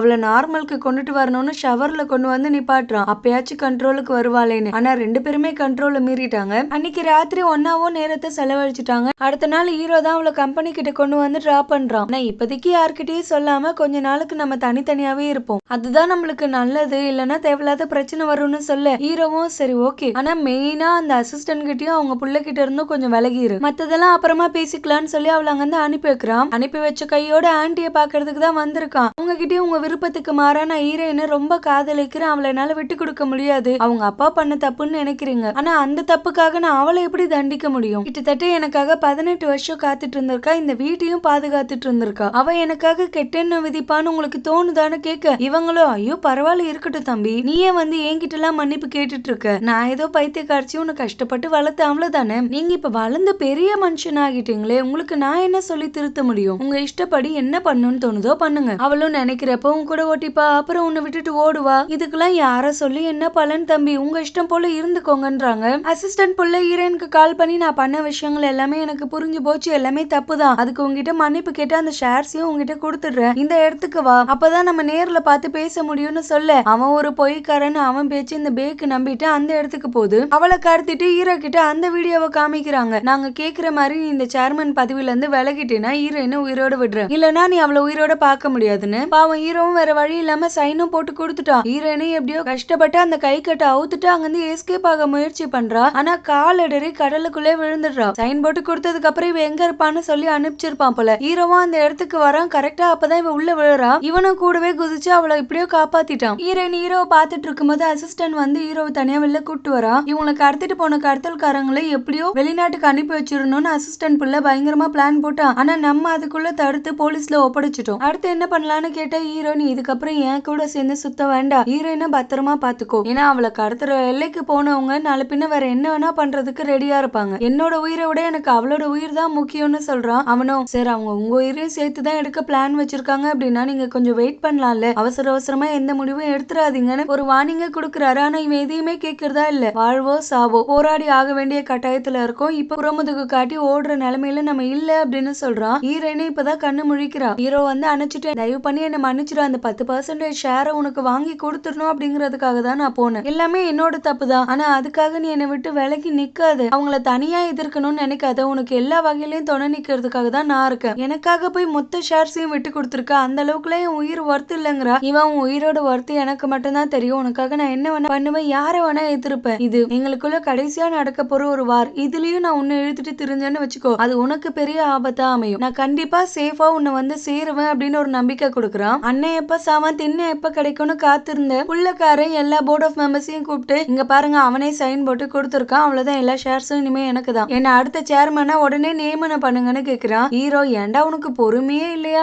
உடனே எல்லாமே நடந்தாகணுமா, ஃபர்ஸ்ட் போலீஸ் ஸ்டேஷன் போ, அதுக்கப்புறம் மத்த முடிவெல்லாம் எடுத்துக்கோன்னு போலீஸ கூப்பிட்டு விடுறான். அவங்களும் வந்து ஹீரோயினை கடத்தி கொலை பண்ண முயற்சி பண்ண காரணத்தினால உங்களை அரெஸ்ட் பண்றோங்கிறாங்க. அம்மாக்காரி திபுதிபுன்னு ஓடி வரா, என் புள்ள எதுவும் பண்ண மாட்டான், ரெட் லைட் போட்டா கூட தாண்ட மாட்டான், அந்த அளவுக்கு ரூல்ஸை ஃபாலோ பண்ணக்கூடியமா, அவன்லாம் இப்படி கிடையாதுன்னு என்னென்னமோ பண்ணாத்திட்டு கிடக்கா. போலீஸ்காரங்க, இல்லங்க நாங்க எல்லாரையும் விசாரிச்சுக்கிட்டு இருக்கோம், அதுல இப்போதைக்கு இதான் தெரிய வந்திருக்கு, நாங்க அவரை கூட்டு போறோம், நாளை பின்ன நிரபராதின்னு தெரிஞ்சுச்சுன்னா விட்டுருவோம்னு சொல்லி கூட்டு போயிட்டாங்க. அம்மாக்காரி, என் பிள்ளைக்கு மட்டும் எதனா ஆச்சுன்னா உன்னை உண்டு இல்லன்னு ஆக்கிருவேண்டான்னு மிரட்டிட்டு இருக்கா. இவனோ, எம்மா உன் புள்ள பண்ண குற்றத்துக்கு தான் அவனை அரெஸ்ட் பண்ணிட்டு போறாங்க, இதெல்லாம் சும்மா ஜஸ்ட் ஒரு ட்ரெய்லர் தான், இன்னும் படமே இருக்கு, அதெல்லாம் எடுத்து விட்டா நீ என்ன பண்ணுவியோ தெரியல, உன்னோட பினான்ஸ் டிபார்ட்மெண்ட்ல எல்லாமே கரெக்டா இருக்கா பாத்துக்கோ, மெயினா உன் புள்ள ஹேண்டில் பண்ணது, அடுத்தது அதுக்கு தான் ஆடிட் வருவாங்க, அப்ப என்ன பண்றேன்னு நானும் பாக்குறேன்னு சொல்லி அனுப்ப. இது அவளோட அசிஸ்டன்ட் கிட்ட கத்திட்டு கிடக்கு. இந்த டவுன்ல இருக்கக்கூடிய பெஸ்ட் லாயரா ஏற்பாடு பண்ணி என் புள்ளைய வெளில கூட்டு வரணும், என் புள்ளக்கார ஹேண்டில் பண்ண அந்த டாக்குமெண்ட்ஸ் எல்லாத்தையுமே ஒரு லைன் விடாம கிளியரா செக் பண்ணுங்க, சின்ன தப்பு கூட இருக்க கூடாதுன்னு சொல்லி அனுப்புறாங்க. ஹீரோயின் எங்க போனாலும் இந்த அசிஸ்டன்ட் பின்னு கூடயே வந்துட்டு இருக்கான். இவ,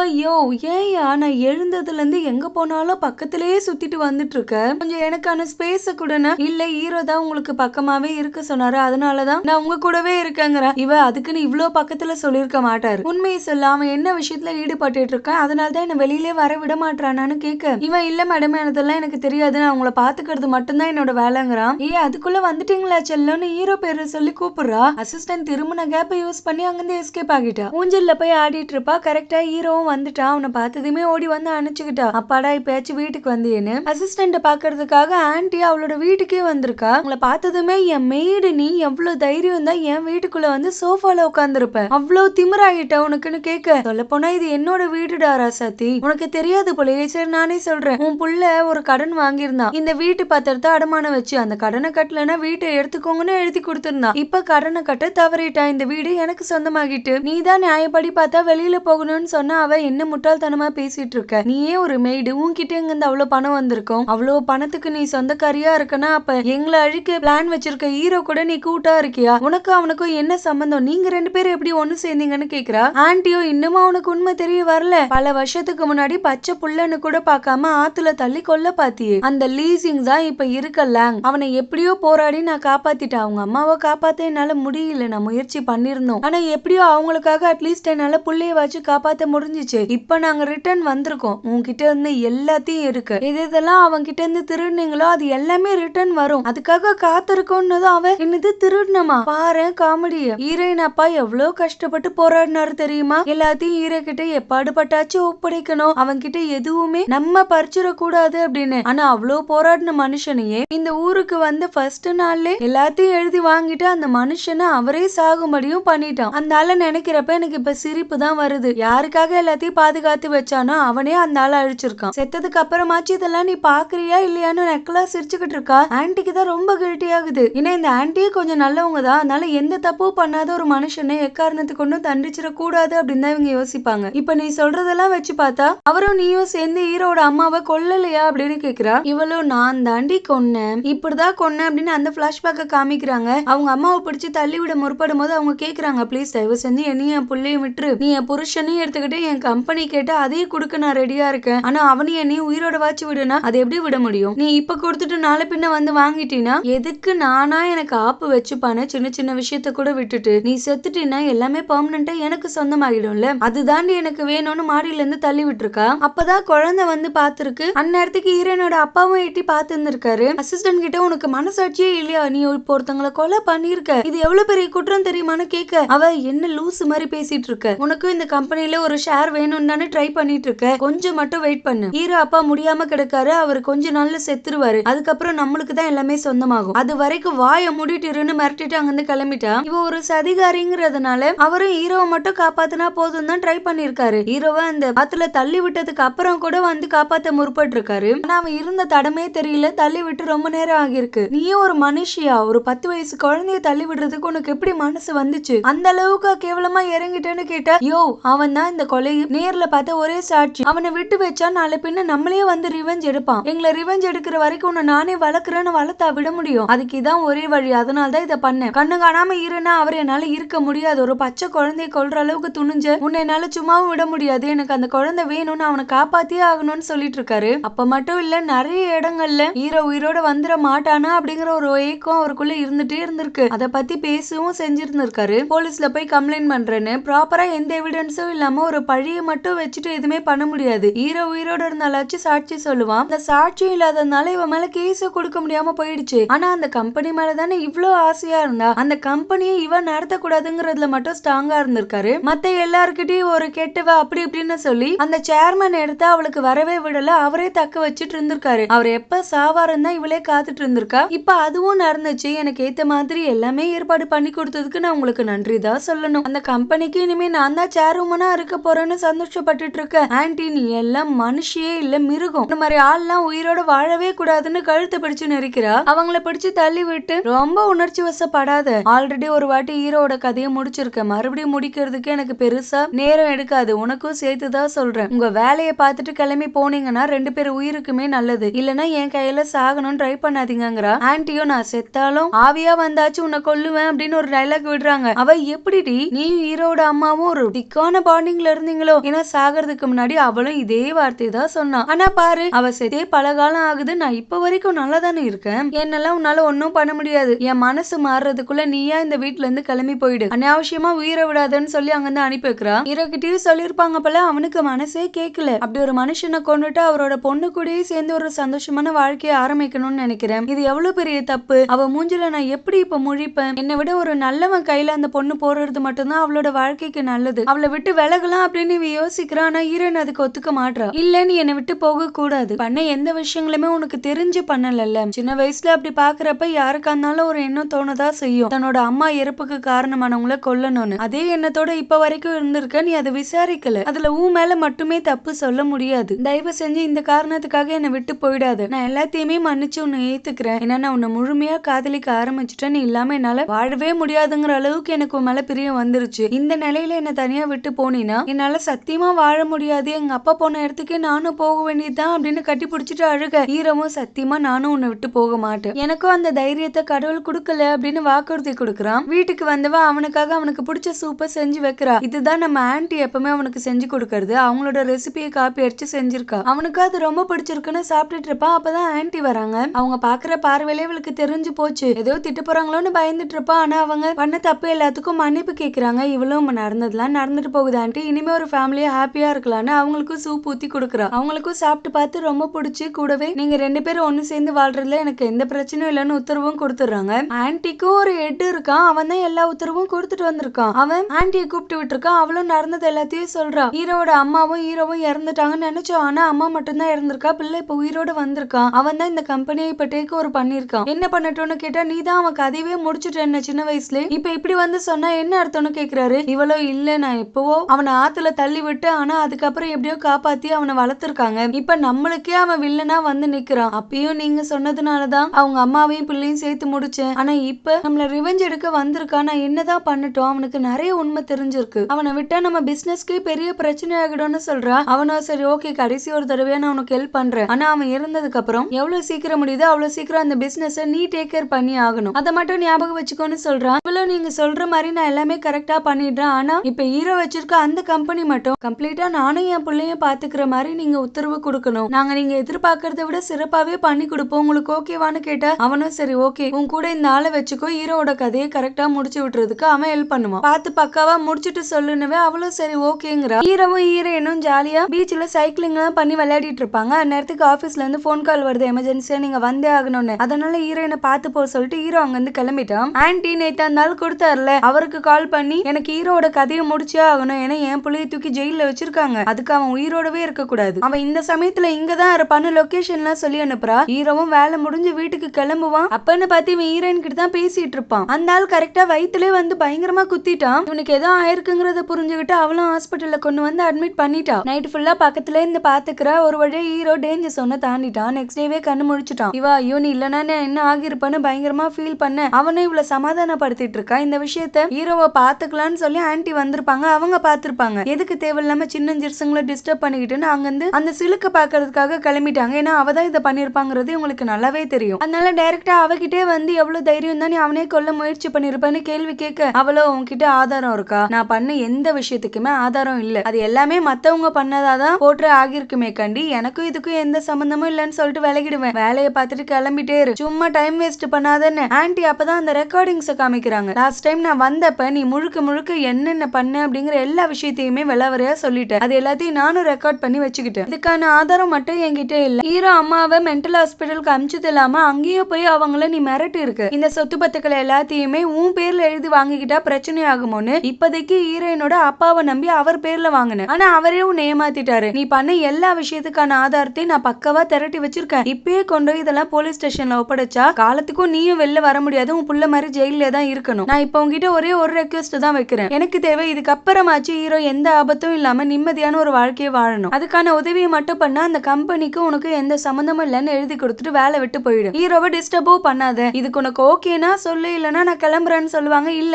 ஓகே நான் இதுக்கப்புறம் அவன் விஷயத்துல தலையிட மாட்டேன்னு வாக்குறுதி கொடுத்து அங்க அனுப்பி வச்சுட்டா இவளா சும்மா இருப்பா? ஹீரோவை கொல்ல முயற்சி பண்ண அதே ஆளுக்கு கால் பண்ணி அவ நம்மளை பத்தி நிறைய எவிடன்ஸ் வச்சிருக்கா, அவளை சும்மா விட்டுறாத, தயவு செஞ்சு போற வழியில இருப்பா, அப்படியே அவளோட கதையவே முடிச்சிருன்னு உத்தரவு கொடுத்துட்டா. அவனும் அதுக்கு ஏத்த மாதிரி ஆன்ட்டி மேல வண்டி ஏத்தி கொண்டுட்டு அவங்க கையில இருந்த எவிடன்ஸ் எல்லாத்தையும் எடுத்துட்டு போயிட்டான். பாவம் அவங்க இறந்தே இருந்துட்டு இருக்காங்க. அந்த விஷயத்த அசிஸ்டன்ட் ஹீரோயின் கிட்ட சொல்லும் போது ஹீரோவும் கேட்டுட்டான். அவனால இதை ஏத்துக்கவே முடியல. நான் உயிர் போறப்ப அவங்க வந்து காப்பாத்துனாங்க, ஆனா என்னால முடியலையே அப்படின்னு பயங்கர குற்ற உணர்ச்சியில அழுதுட்டு இருக்கான். சின்ன வயசுல அம்மாவை இழந்தாலும் அம்மா மாதிரி பாத்துக்கிட்டாங்க. அவங்களே இப்படி பரிதாபமா பறி கொடுக்க வேண்டியதா போயிடுச்சு. இதுக்கப்புறம் நான் அவங்கள ரிவெஞ்ச் எடுக்காம இருக்கவே முடியாது. நான் கூட யோசிச்சேன் எதுக்கு ரிவெஞ்ச் எல்லாம் எடுத்துக்கிட்டு எல்லாத்தையும் விட்டுட்டு உன் கூட சேர்ந்து எதனா ஒரு கிராமத்துல போய் சந்தோஷமா ஒரு வாழ்க்கை வாழலான்னு. ஆனா இப்ப முடிவு பண்ணிட்டேன். என்னோட ஆன்ட்டியை கொன்னவங்கள நான் சும்மா விட்டு வரக்கூடாது. எதனா பண்ணியே ஆகணும்னு சொல்லிட்டு இருக்கான். உடம்பு கொஞ்சம் தேர்னதுக்கு அப்புறம் ஆன்ட்டி இறந்தாங்கல்ல அந்த இடத்துக்கு வந்து அதை பார்க்க முடியாம ரொம்ப கவலைப்பட்டுட்டு இருக்கான். இவன் சின்ன பிள்ளையா இருக்கப்ப அவங்க அம்மாவும் இல்ல, இவனுக்கு சோறு கூட யாரும் உருப்படியா அந்த வீட்டுல கொடுக்க மாட்டாங்க. ஆனா எல்லா கால சூழ்நிலையிலுமே ஆன்ட்டி மட்டும் இவனை விட்டு கொடுத்ததே இல்ல. அம்மா இறந்துட்டாங்க நீ கவலைப்படாதப்பா, அம்மா ஸ்தானத்துல நான் இருக்கேன், உனக்கு எதுவா இருந்தாலும் என் கிட்ட சொல்லு நான் பாத்துக்கிறேன்னு அப்பையில இருந்து இவனை பத்திரமா பாத்துட்டு வந்திருக்காங்க. ஆனா கடைசி காலகட்டத்துல என்னால உங்களை பாத்துக்க முடியாம போயிடுச்சுன்னா இவனுக்கு இன்னும் கில்ட்டியா இருக்கு. அதை யோசிச்சு அழுது அவனால சுத்தமா முடியல. ஹீரோயினா அங்கனுக்குள்ளதான் இருப்பா. அவதான் சமாதானப்படுத்திட்டு இருக்கா. அவன் கண் எதிர்க்க ஆன்ட்டி வந்து நிக்கிற மாதிரி இருக்கு. கவலைப்படாத, உங்க அம்மாக்கு துணையா இப்ப நானும் அங்க போயிட்டேன். ஆனா உனக்கு துணையா ஹீரோயின் இருக்கா, அவளை விட்டு கொடுத்துறாத. நம்ம எல்லாரும் மாதிரி அவளும் நிறைய கஷ்டங்களை அனுபவிச்சிருக்கா. இதுக்கப்புறம் அவளை பாத்துக்கிற கடமை உனக்கு இருக்கு, பத்திரமா பாத்துக்கோன்னு சொல்லிட்டு போற மாதிரி இருக்கு.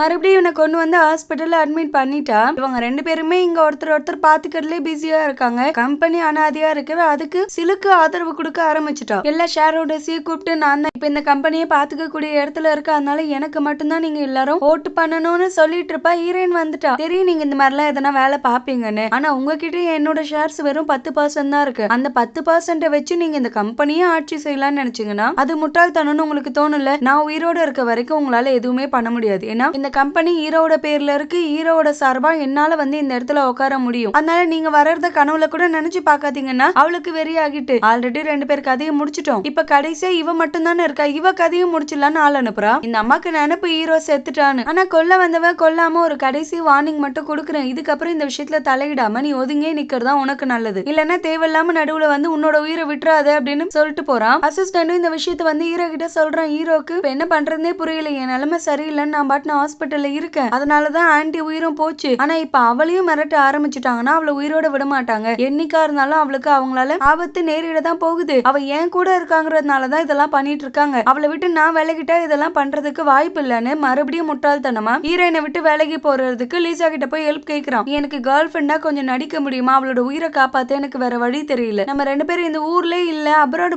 போறோம்னு அவகிட்ட சொன்னாலே போதும், அவளே புரிஞ்சுக்கிட்டு விலகிடுவான்னு கேட்கவே அந்த பொண்ணும் சரி ஓகே நீ என்னோட ஃப்ரெண்டா போயிட்டு உனக்காக இந்த ஹெல்ப் கூட பண்ண மாட்டேன்னா நெக்ஸ்ட் டேவே ஹீரோ கூட வரா. ஹீரோவும் இதுக்கப்புறம் உன்னை வச்சு ஒன்னும் எனக்கு யூஸ் கிடையாதுமா, இந்த பொண்ணை கட்டினா கொஞ்சம் சொத்து பத்தாச்சு கிடைக்கும், அவ கூட சேர்ந்து அப்ராட்ல போய் நான் செட்டில் ஆக போறேன், தயவு செஞ்சு நடந்தது எல்லாத்தையும் மறந்துரு, என்ன மன்னிச்சிருங்கறா. இவ நீ வேணும்னு தானே பண்ணிட்டு இருக்க, எங்க இருந்து அவங்க கிட்ட இருக்க கத்தி என் கழுத்துக்கு வந்துருமோன்னு தானே இதெல்லாம் பண்ணிட்டு இருக்கங்கிறது எனக்கு நல்லாவே தெரியும். என்ன நடந்தாலும் சரி 2 பேரும் சேர்ந்து ஃபேஸ் பண்ணலாம். இப்பெல்லாம் பண்ணி என் மனசை கஷ்டப்படுத்தாதானே கேட்டா அவன் எதுவுமே சொல்லாம அங்கிருந்து கடந்து போயிட்டான். இவ்வளவு எவ்வளவு கெஞ்சி பாக்குறான். ஆனா அதுக்கெல்லாம் அவன் செவி சாய்க்கிற மாதிரியே தெரியல. ஆன்ட்டியை கொன்னாலும் சும்மால அவனை கண்டுபிடிச்சு இழுத்துட்டு வந்துட்டாங்க. அவனுக்குமே ஒரு பிளாஷ்பேக் இருக்கு. அவனோட பொண்ணுக்கு வந்து ரொம்ப முடியாத நிலைமையில இருக்கா. அதுக்கு நிறைய பணம் தேவைப்படுதுதான் இந்த மாதிரி வேலை எல்லாம் பாத்துட்டு இருக்கான். அதை கண்டுபிடிச்ச ஹீரோ உன் பொண்ணு உயிரை காப்பாத்துறதுக்கு எல்லா ஏற்பாடும் நான் பண்றேன். ஆனா நீ எங்க கூட சேர்ந்து ஒர்க் பண்ணணும். இதுக்கு பின்னு கூடி ஒருத்தர் இருக்காங்கல்ல, அவங்கள கண்டுபிடிச்சா மட்டும் போதும். அதுக்கான ஹெல்ப் தான் கேக்குறேன்னதும் அவனும் சரி ஓகேன்னு சொல்லிட்டான். அசிஸ்டன்ட் சும்மா இல்லாம ஹீரோயின் கிட்ட போயிட்டு பாஸ் அப்ராட்லாம் போல வேணும் தான் உங்களை விலைக்கு வைக்கிறதுக்கு போய் சொல்லிருக்காரு. அவர் இந்த இடத்துல தான் இருக்காரு, போய் பாருங்கன்னு இவன் வேற அனுப்பி வைக்கிறான். ஹீரோவுக்கு அந்த ஒரிஜினல் வில்லன் கால் பண்ணி என்னப்பா என்னை பத்தி நிறைய விசாரிச்சுக்கிட்டு இருக்க போலியே, எனக்கான ஒரே ஆதாரம் என்ன தெரியுமா, அந்த சிலுக்கு மட்டும்தான். அவளை மட்டும் நான் க்ளோஸ் பண்ணிட்டேன்னா எல்லா பிரச்சனையும் எனக்கு முடிஞ்சிச்சு. இதுக்கப்புறம் எனக்கு அந்த கவலையும் இல்ல.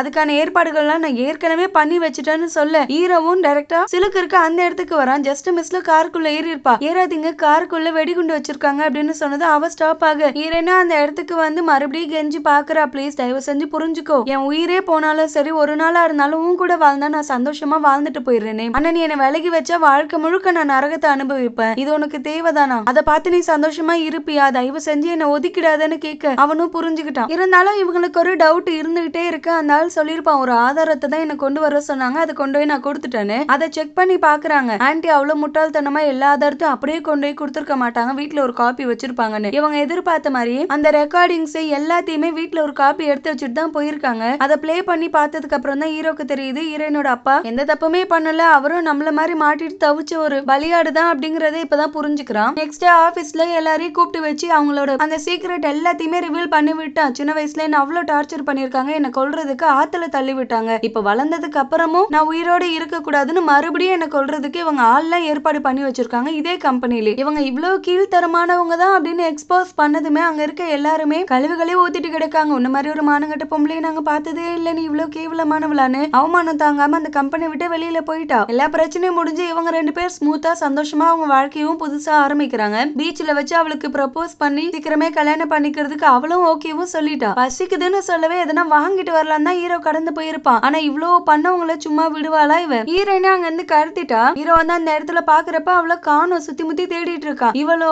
கடைசியா ஒரு தடவை அவனை பழி வாங்கிட்டேன்னு வச்சுக்கோ, என் வாழ்க்கையோட பிறவி பலனையே நான் அடைஞ்ச மாதிரி இருக்கும். எல்லாமே எதுக்காக? எனக்கு வந்த பொறாமைனாலதான். அவங்க அம்மாக்காரைய பார்த்து அவ்வளவு பொறாமையா இருந்துச்சு. நான் அந்த கம்பெனில ஒரு எம்ப்ளாயா இருக்கப்ப அவ ஓனரா இருக்கா, அவளுக்கு ஒரு நல்ல பிள்ளை இருக்கான், பாசமா இருக்க புருஷன் இருக்கான், அவ்வளவு பெரிய கம்பெனிக்கு சொந்தக்காரியாவும் இருக்கா. எல்லாமே எனக்கு வந்துரும் அப்படிங்கிற பேராசையில தான் அவளை எப்படியோ க்ளோஸ் பண்ணா. இப்ப மறுபடியும் இவன் வளர்ந்து வந்து நிக்கிறான். உன் கண் எதிர்க்கவே அவனை முடிச்சு விடுறான். அப்பதான் கொஞ்சமாச்சு நான் நிம்மதியா இருக்க முடியும். என்னையா ஜெயிலுக்கு அமிச்சிங்க, இந்த நேரத்துல அவன் வந்துருவான் காத்துருன்னு சொல்றான். ஹீரோவா அவங்க அமிச்சு விட்ட அட்ரஸ்க்கு வந்துட்டான். பைத்தியக்காரி அந்த இடத்துல வெடிகுண்ட வர செட் பண்ணி வச்சிருக்கா. நான் சொல்றபடி நடந்துக்கலன்னா அதை அழுத்திருவேன்னு. இவனும் கெஞ்சிரும், அவளை மட்டும் கழட்டி விட்டு நீ என்ன சொன்னாலும் நான் செய்ய ரெடியா இருக்கேன், ப்ளீஸ் இந்த ஹெல்ப் மட்டும் பண்ணுனா. இவ ஃபர்ஸ்ட் முட்டி போடு, முட்டி போட்டு நான் பண்ணது எல்லாமே தப்புன்னு மன்னிச்சிருங்கன்னு மன்னிப்பு கேளு, அதுக்கப்புறம் விடலாமா வேணாமாங்கறத யோசிக்கிறேன்னு இந்த சைக்கோ இது சொல்லுதேன்னு அவனும் முட்டி போட்டு கெஞ்சிட்டு இருக்கான். டக்குன்னு நீ என்னதான் கெஞ்சினாலும் எனக்கு மனசு மாற மாட்டுது, நீ சாகிறத பாக்குறதுக்கு மட்டும்தான் ஆசையா இருக்குன்னு அந்த பாமையும் ஆக்டிவேட் பண்ணி விட்டா பைத்தியக்காரி. 3 நிமிஷம் இருக்கு, அதுக்குள்ள அவளை காப்பாத்த முடிஞ்சா காப்பாத்திக்கோன்னு சொல்றா. ஹீரோவும் கையில கிடக்குற கல்ல எடுத்து அந்த கையில இருக்க பூட்டை அடிச்சு உடைக்க ரொம்ப கஷ்டப்பட்டு ட்ரை பண்ணி ஜஸ்ட் மினிட்ல எஸ்கேப் ஆயிட்டாங்க 2 பேரும். எப்படியோ முன்கூட்டியே சிலுக்கு எஸ்கேப் ஆகிட்டு அதுக்கப்புறம் அவளை போலீஸும் வந்து புடிச்சுட்டாங்க. மிச்சம் இருக்க நாட்கள்ல ஜெயில தான் அவங்க கழிக்க போறாங்க. அவ்வளவுதான், எல்லா பிரச்சனையும் ஒரு வழியா முடிஞ்சு போச்சு. இவங்க 2 பேர் சந்தோஷமா கல்யாணம் பண்ணிக்கிட்டு ஒரு ஹாப்பி எண்டிங்ல இந்த டிராமா இங்க கம்ப்ளீட் ஆயிடுச்சு. Thank you so much for watching. Bye.